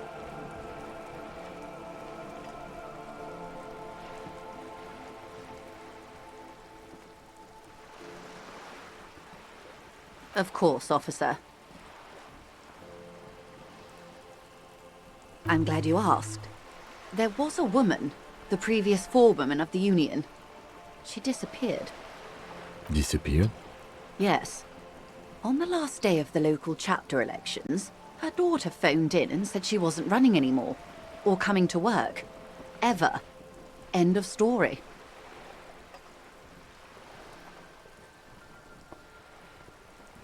Indeed. The company suspects foul play, but there's nothing they could do.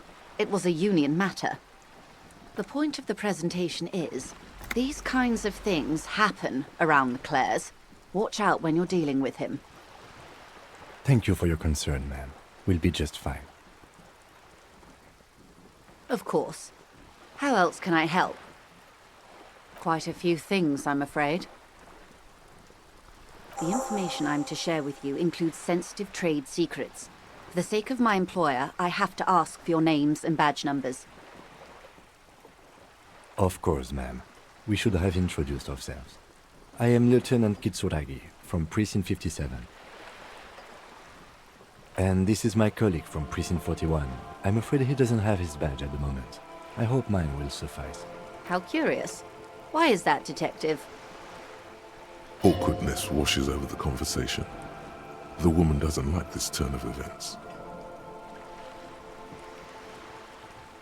I see.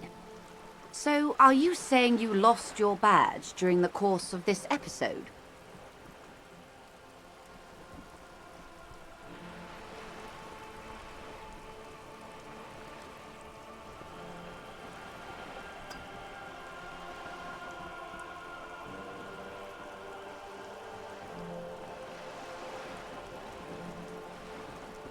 I can't hear you, darling. Speak up, please. Oh dear. I suppose this does explain some of the more curious turns in our conversation. As I said, ma'am, his technique may be very unconventional, but he is an officer of the RCM. Of course, I sympathize, but I'm afraid I simply can't share anything more until I've seen that badge. Hang on. She's a professional negotiator. She should be open to some sort of mutually beneficial arrangement. I mean, favors for favors. A dirty alliance of some sort. Feelings will guide the way. I assure you, it is no small matter for me either. We all share the responsibility for disarming this situation. I hope you have a badge for me as soon as possible.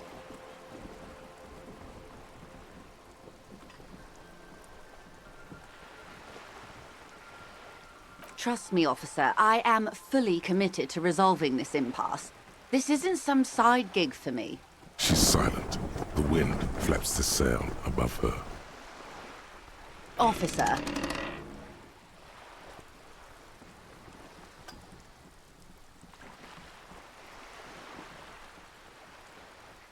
You know, I don't mean to sound cold, but if you want something, you have to give something back. More than just guilt. You're doing it. Despite your own best efforts, you're still getting in. Somehow. I'll be frank with you. If I'm going to break protocol, I need to be able to justify it to my superiors. They're going to want to see something tangible. The Union is conducting drug trade out of the harbor. It's an open secret in Martinez. Surely it must not come as a complete surprise to the RCM either. Perhaps it's time to look into it. Or you can find your badge, which honestly seems like a lost cause. Detective, a word in private before we continue.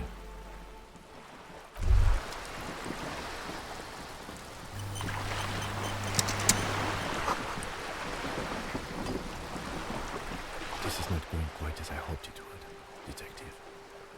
Honestly, I was expecting you to use your unorthodox technique to keep her off balance, and not volunteer us to be her henchman.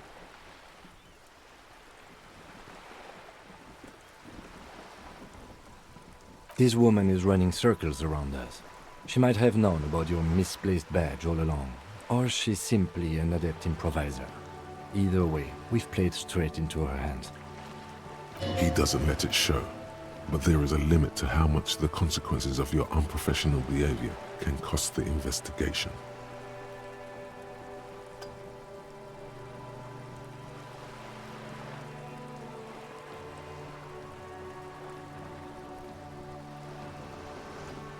I'm sure you will, Detective.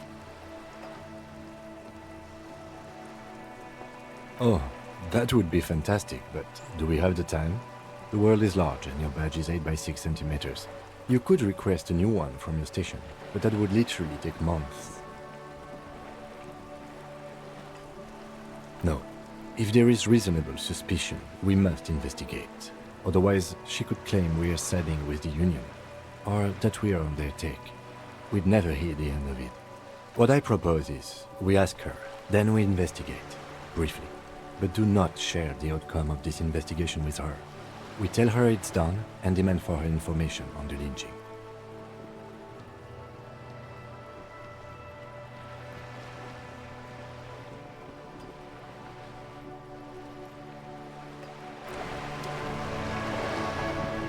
You're back. Good.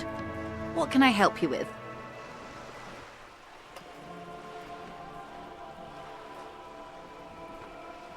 This reality.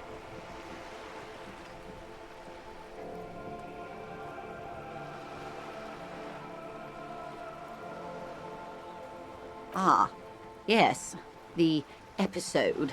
Sounds like an acute case of encephalopathy now that I think of it. Don't be phased, madame. He functions perfectly well. He only needs a lowdown on all of reality. We may be here a while then. Ask away, officer. I'll help however I can. All right, we're in. I know these all look good, but begin with the first, okay?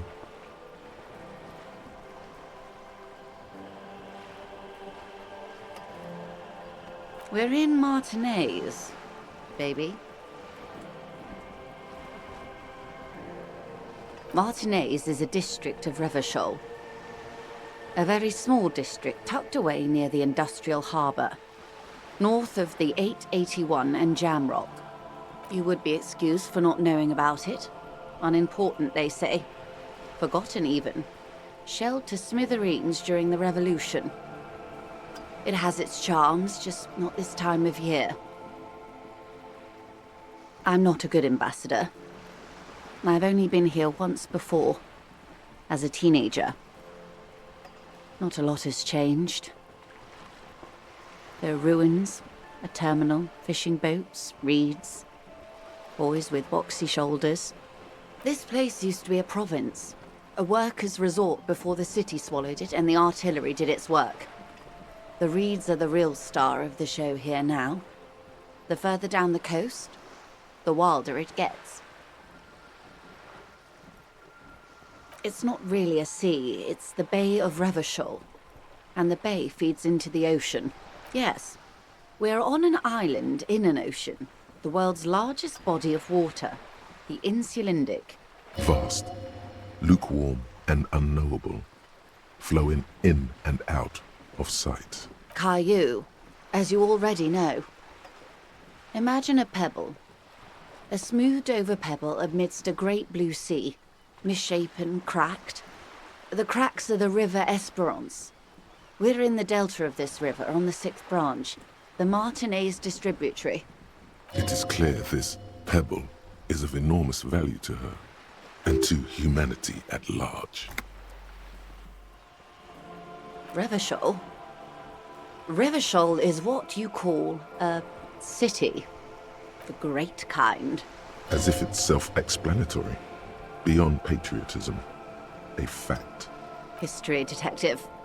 They built this city to resolve history. Our part in it, at least. Our centuries. The nations of the Occident, or migrant workers from Seminine and Ile-Marat, depending on your creed. In the DeLorean century, 380 years ago. They say it's where the terrible questions of our time will be answered. The tensions are highest, the fault lines deepest. By that I mean conflicts. Ideological conflicts. The stuff of men. We are standing on a fertile, self-sufficient island able to sustain up to 200 million people in the middle of the Insulindic Ocean, the world's connective tissue. It's where the money is.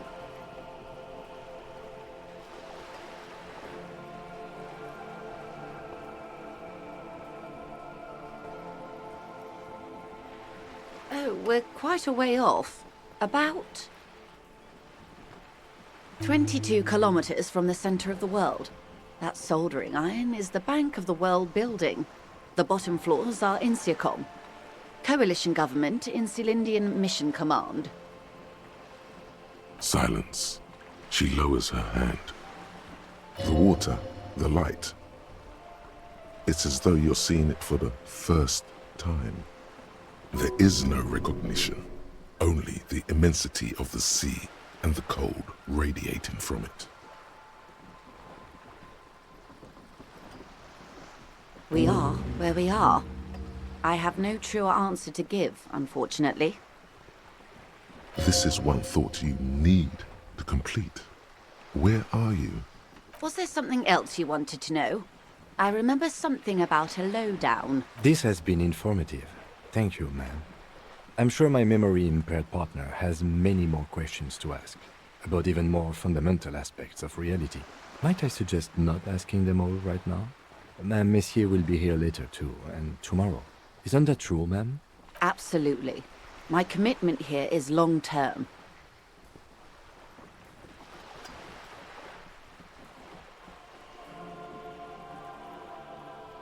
That is understandable, but perhaps it's better not to eat all your candy at once. Indeed. I'm always at your service. These are unimportant times, Detective. You and I were born after the dust had settled. 1,000th of a second too late. For the big time. The smile of a predator. No doubt what she's got in mind.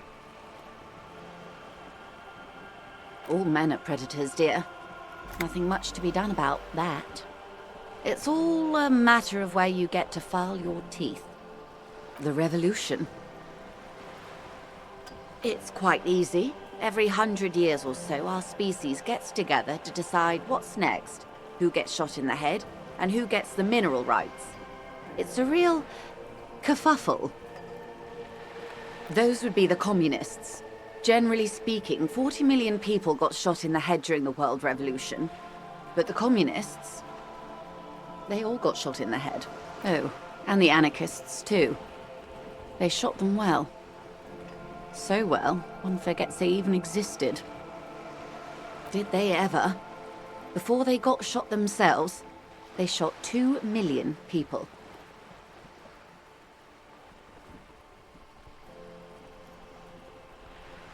Yes, the Red Deluge. The Insulindian Deluge, they call it. Oh, lots of people.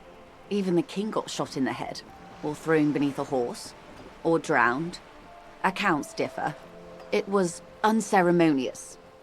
Just as well, he wasn't actually the king. Just the king's nephew. The real king abdicated and lived out a long and productive life as a venture capitalist in Grad.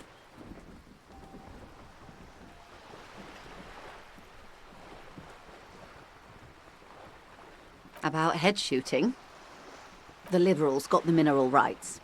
And by mineral rights, I mean everything.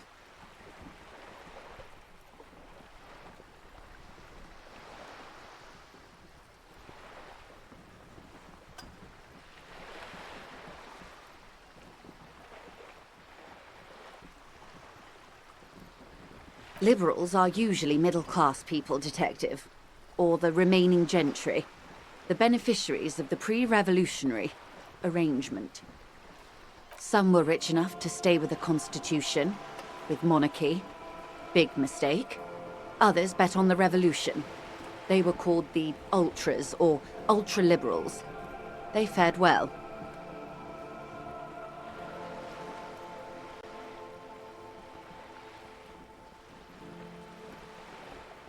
They didn't win so much as survive. We were the last ones standing when the war ended. Everyone else got shot in the head, remember? We. She's one of them. Of course. To foreign intervention. The coalition. Those people really took the mineral rights.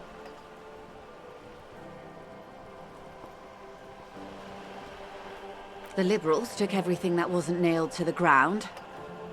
The coalition took the ground. The ocean, the laws, and the people. The coalition of nations. Grad, Mesk, Vesper, Messina, Oranje, and Sur-la-Clay. The armed center of the world. They landed here and ended the revolution. It was the moralist thing to do. There is bitterness in her voice, tempered with understanding. She is critical, but ultimately understands the cause. The moralists believe in keeping everything exactly the way it is. They believe in mineral rights, and not shooting people in the head. At least not in the same manner and volume as the others do. They are the long-standing provisional rulers of Revachol now, the coalition government. The rulers of Revachol, and also the world. These guys are strong. This is their zone of control. They embolden the RCM with crumbs of the same law they took. Technically speaking, you are a moralist.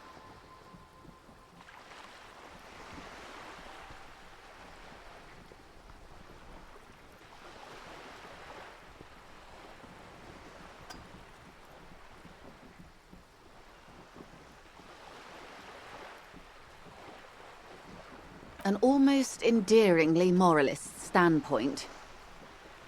It must be hard to take a moderate approach to head shooting in your line of work. The turn of the century revolution? Don't answer it. It's a trick question. The revolution began in '02 on the Isla of Grad, though by the end nearly the whole world had gotten involved. It wasn't a who, but a what. A pandemic of Zarat, a particularly virulent prion disease, which the authorities in Grad proved unable to contain. Then Mazov came along and overthrew the government. It made people overthrow their governments. Indeed, Zarat is a highly infectious microorganism that destroyed brain tissue. The actual causes of the revolution were material. The pandemic only provided the spark. From Revachol and Grad? Not far. The world managed to cauterize itself. Mazov's government was overthrown in '08, and the coalition crushed the Revachol commune 2 years later. It was the end. Why? You and I, officer. Our lives in the zone of control. Something tells you her life and yours are not that similar. Maybe it's because she has a boat and you have that necktie? A pair of pants?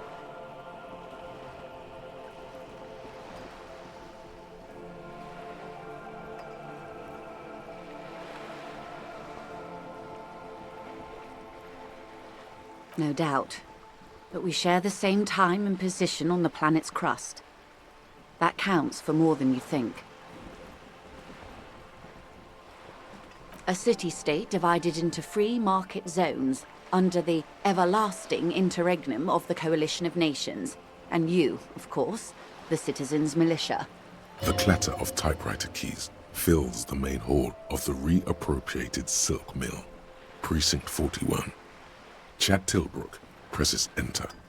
Outside, Officer Elfboy Williams slams the door of an armored motor carriage. The zone of control is the third incarnation of Revachol, after the failure of the suzerain and the commune.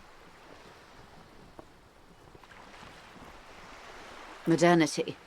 They developed the marvels of the inter-eslary communication, telematic milieus, radiation, colored plastics. Meanwhile, in Revachol West, the aftermath continues for the 5th decade. 43 years. Hard to fathom, I know.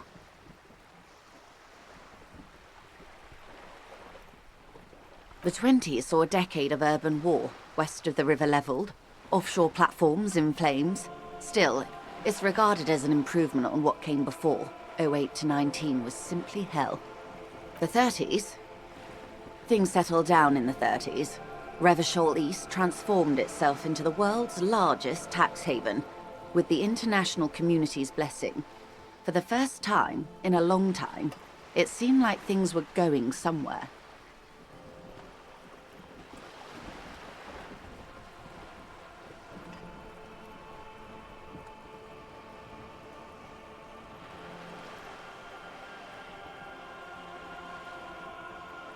No. It was a market mirage fueled by cocaine and quantitative easing.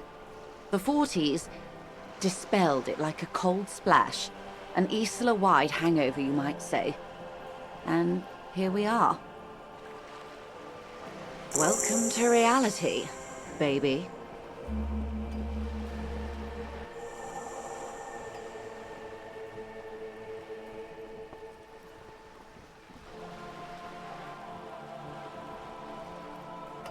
Good question. What would you have done differently? No, her first.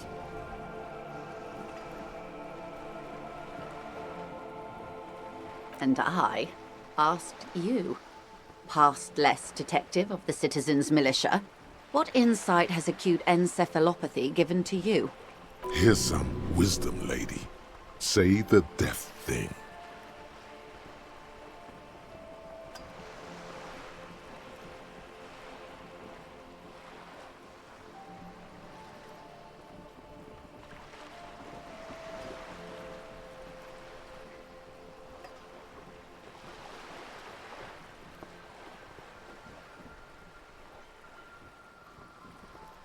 And I asked you. Here's some wisdom, lady. Say the death thing.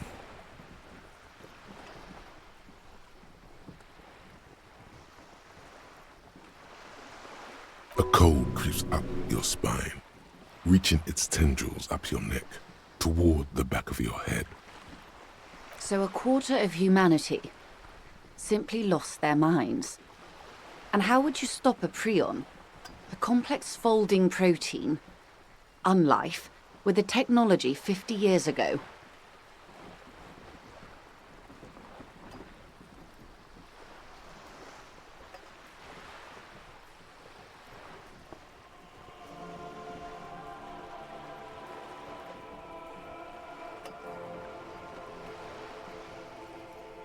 The wind stops, and for a moment, there's silence. The charge dissipates into the dark water. All is quiet on the Martinez inlet. There is peace in the heart. Good hygiene. Really. A very moderate solution to an extreme problem. It's those sort of half measures that doomed the authorities in Grad. When they failed to step up, Marzov and his party stepped in. In this particular case, maybe a more robust state response might have been appropriate. Opinions expressed here do not reflect the official position of the RCM. And what is your official position, Lieutenant? My position, ma'am? My parents got ripped to shreds in the revolution. I would have gone the same way. I was saved by being 2 years old. That's my position. The abattoir. Understandable.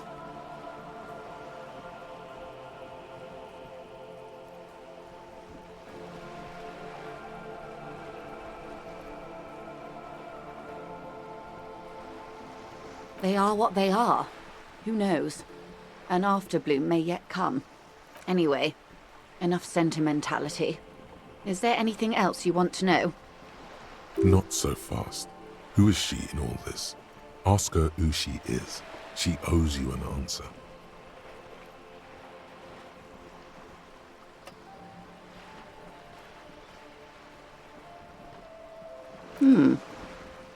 She won't maneuver her way out of this one.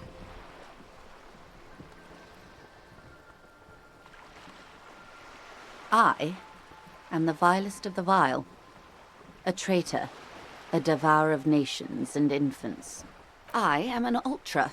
It's sharp.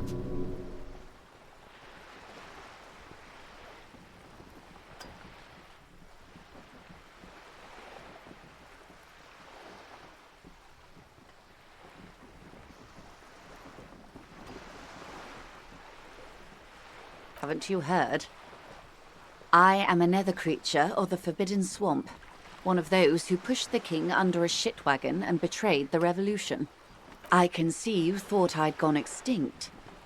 No sane person identifies as an ultra-liberal anymore. Not in broad daylight. You're a centrist at heart. A real moralist. Tell me, now that I've uncoiled myself, do you find me frightening? In her green eyes you see a mixture of truth and self-satire. Decades of guilt and pride.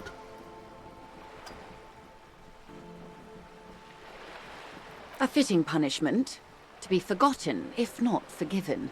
Save a prayer for us in our chateaus on Ozon and in Stella Maris. When the dust settled, the Liberals were the only ones left to clean up the mess. By virtue of their survival, they were handed enormous power to shape the future. This was all our last generation managed.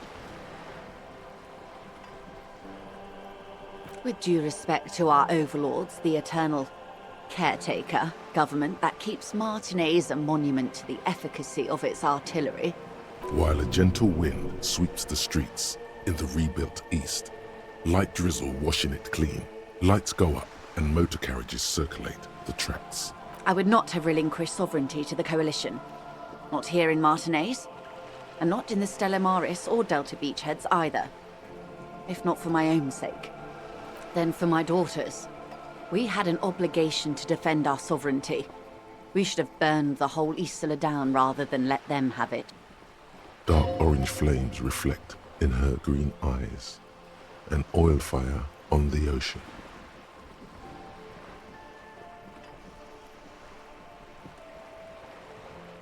Yes, I suppose I am. But I wouldn't be a patriot anywhere but here. Seditious talk, man.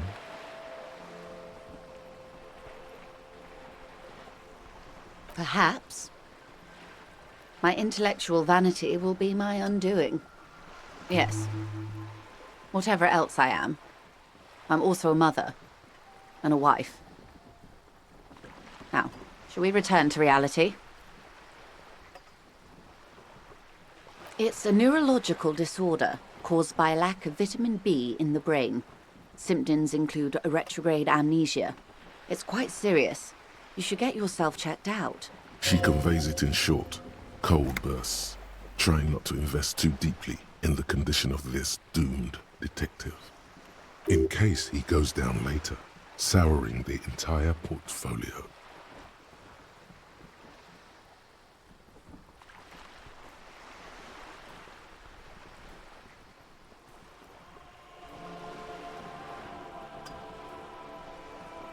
Well, it's either bariatric surgery or long-term alcohol use. She nods slowly. What this boils down to is, this reality thing is stupid. Blow this joint, grab a bottle, and drain that shit right down your throat. Yes, and perform autoerotic asphyxiation on yourself with your funny necktie, out in the open somewhere. Wait. This reality thing is the only game in town. It's probably in your interest not to blow it.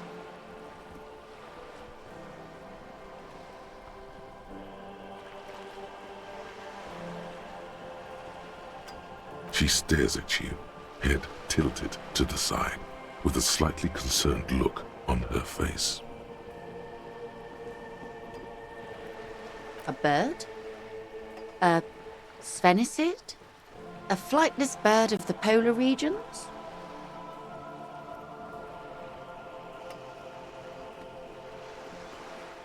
Some sort of krill hunter? No, wait. You're an ancient ruin. A symbol of hubris and decay. Half submerged in some salty sea. Of course you're not, my dear. I'm just terrible at guessing games. Ah!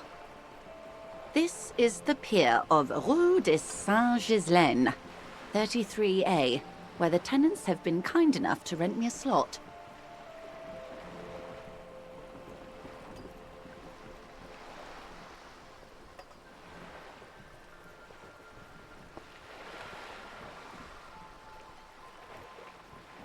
Or two.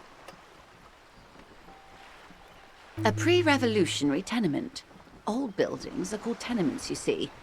And new buildings, bâtiments. After les bâtiments nouveaux. But 33A and 33B are not nouveaux. They're old. This one used to be 8 to 10 stories tall. A real high-rise by the standards of the last century. Built to mirror the skyscrapers across the bay in the Delta. That was before the war, of course. Mostly the urban middle class, I believe. This was once primo real estate, before the cannons lopped 4 or 5 stories off. Splat, splat.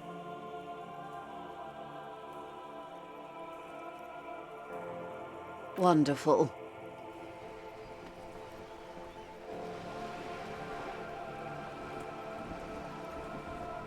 The girl in the old lady rags. Looks like a sullen and rebellious member of a teen infraculture. Yes, you and I belong to the supraculture. We're common, the herd. The music on the radio, the food in the chain restaurant, those are all too popular for the girl in the old lady rags. She prefers a fantasy world, an infraculture with its own dress code and vernacular. It is an illusion, I'm afraid. There is no refuge from the supraculture.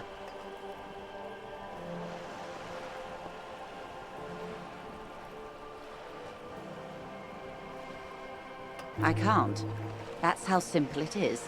One may dye their hair green and wear their grandma's coat all they want. Capital has the ability to subsume all critiques into itself.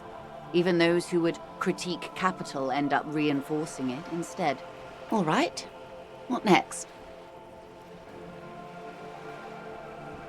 Glad to have been of assistance.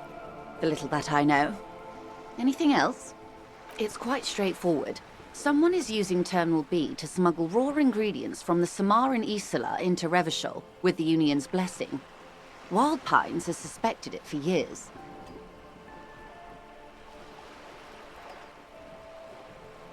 Ingredients for what, ma'am?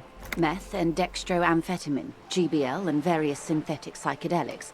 Honestly, it might be quicker to say what you can't make from the stuff.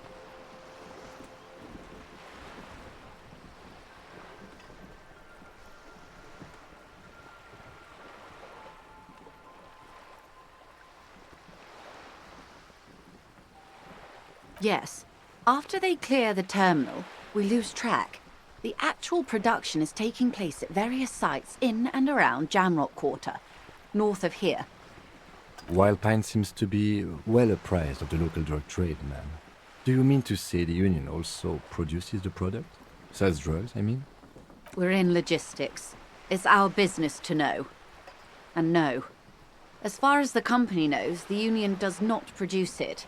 They transport the ingredients for a cut.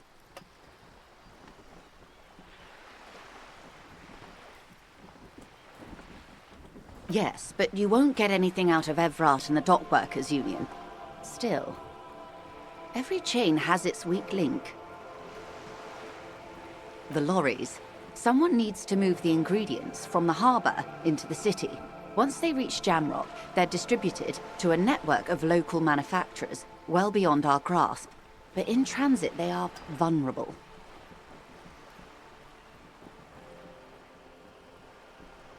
Perhaps you've noticed that a number of lorries are tangled in a traffic jam at the roundabout just now. Interview the drivers who are still hanging about. One of them might be waiting for a crucial shipment. I'll be explicit.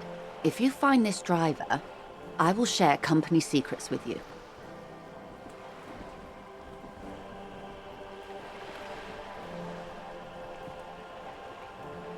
We did, on more than one occasion. Apparently, there's some sort of inter-precinct disagreement about whose jurisdiction this area falls under.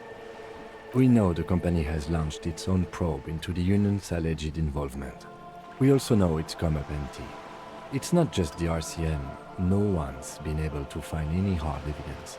Well, here's your chance, officers. No. We asked East Motor Track to raise the drawbridge. The road company is a partner of one of our subsidiaries. However, this is a limited time opportunity. Once the complaint has been processed by the Trade Committee, they'll have no choice but to lower the drawbridge, and the operation will continue. Thousands of litres of raw ingredients will pour onto the streets of Revachol. Not the east across the river, but the west. The vulnerable, the weary. The cold breath rushes in from the bay, making its way down the alleyways and potholed streets. From Martinez to Jamrock, in the traffic you hear the clinking of glass vials, concealed beneath tarpaulin. Or is it just your teeth chattering in the cold?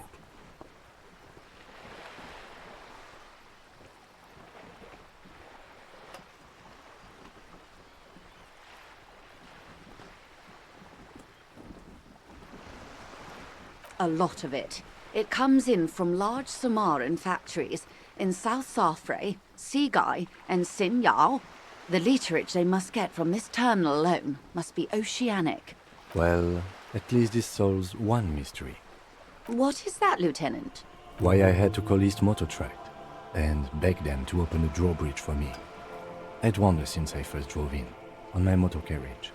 I am sorry for the inconvenience, Lieutenant Kisaragi, but we need them trapped here. This is a unique opportunity. I'm sure you understand. How do you think they're financing this strike? There are thousands of unpaid dock workers going strong for the 4th month straight. There was a shakedown of local businesses preceding the strike. Many were squeezed to bankruptcy to fund it. With all due respect to these desert cacti, the contents of a few cash registers cannot provide for 2,000 men. The local businesses can scarcely provide for themselves. Precisely. Smuggled out of that very gate at night, most likely, then loaded onto lorries and driven to Jamrock. You simply need to find one driver who will open up to you.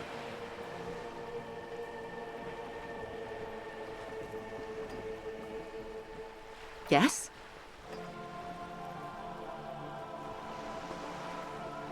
Excellent. According to my reports, there are at least 3 lorry drivers lingering near the roundabout. Hopefully one of them will know something.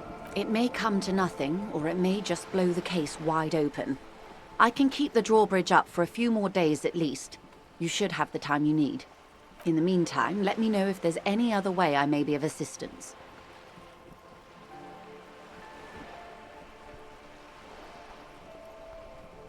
More lessons in basic reality? Glad to have been of assistance.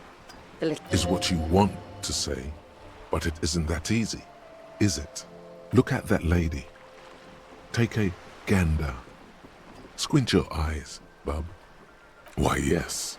Tucked away under that sturdy green raincoat, almost rustic in its simplicity, a silk shirt and matching scarf around her gentle throat, while dull orange pearls hang from her earlobes, red from the cold. Her light green eyes scan you, full of knowledge and worry, wealth and all its possibilities.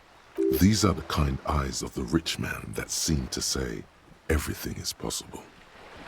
Now look at you, you misery-clad simian, barely able to tie your own laces. Your armpits are lakes. A scythe of booze precedes you. Your hair sticks to your forehead, and your underwear feels uncomfortable. You're poor as balls. You can't ask this person for money. You're too.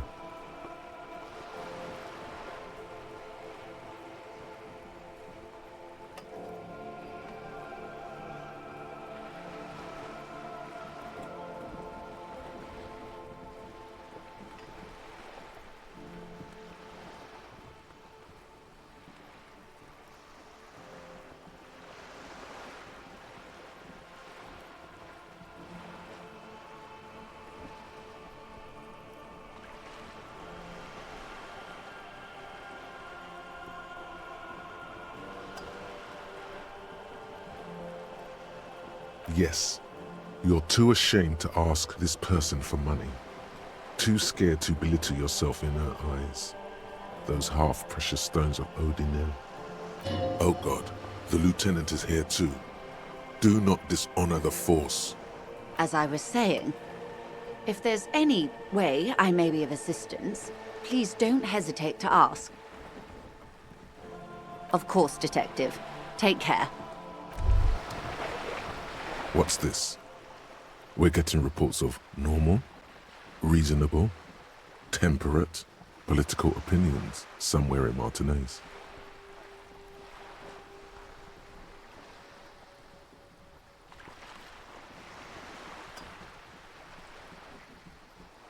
It's also about that, but it's also more. Perhaps it's the hangover. Perhaps it's a temporary surge of serotonin.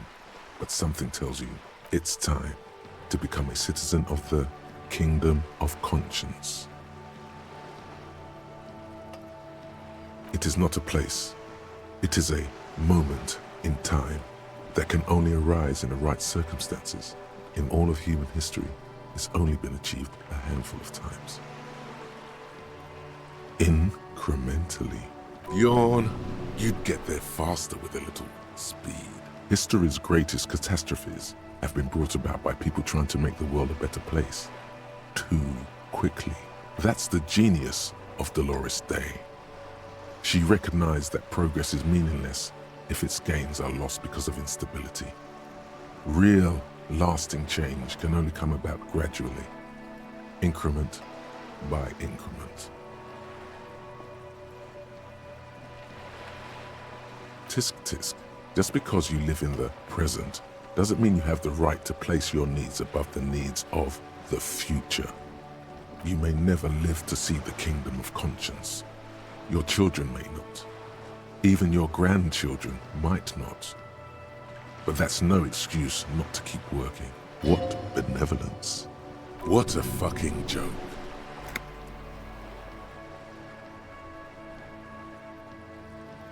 Do you believe the status quo is preferable to chaos and bloodshed? There you have it. Sometimes holding the line is progress. The kingdom is difficult to comprehend and even more difficult to describe, partly because humanity will need to discard many of the categories that define and limit it today. The kingdom of conscience is post-capitalist, post-national. It's also post-industrial, post-ideological, and even post-sexual.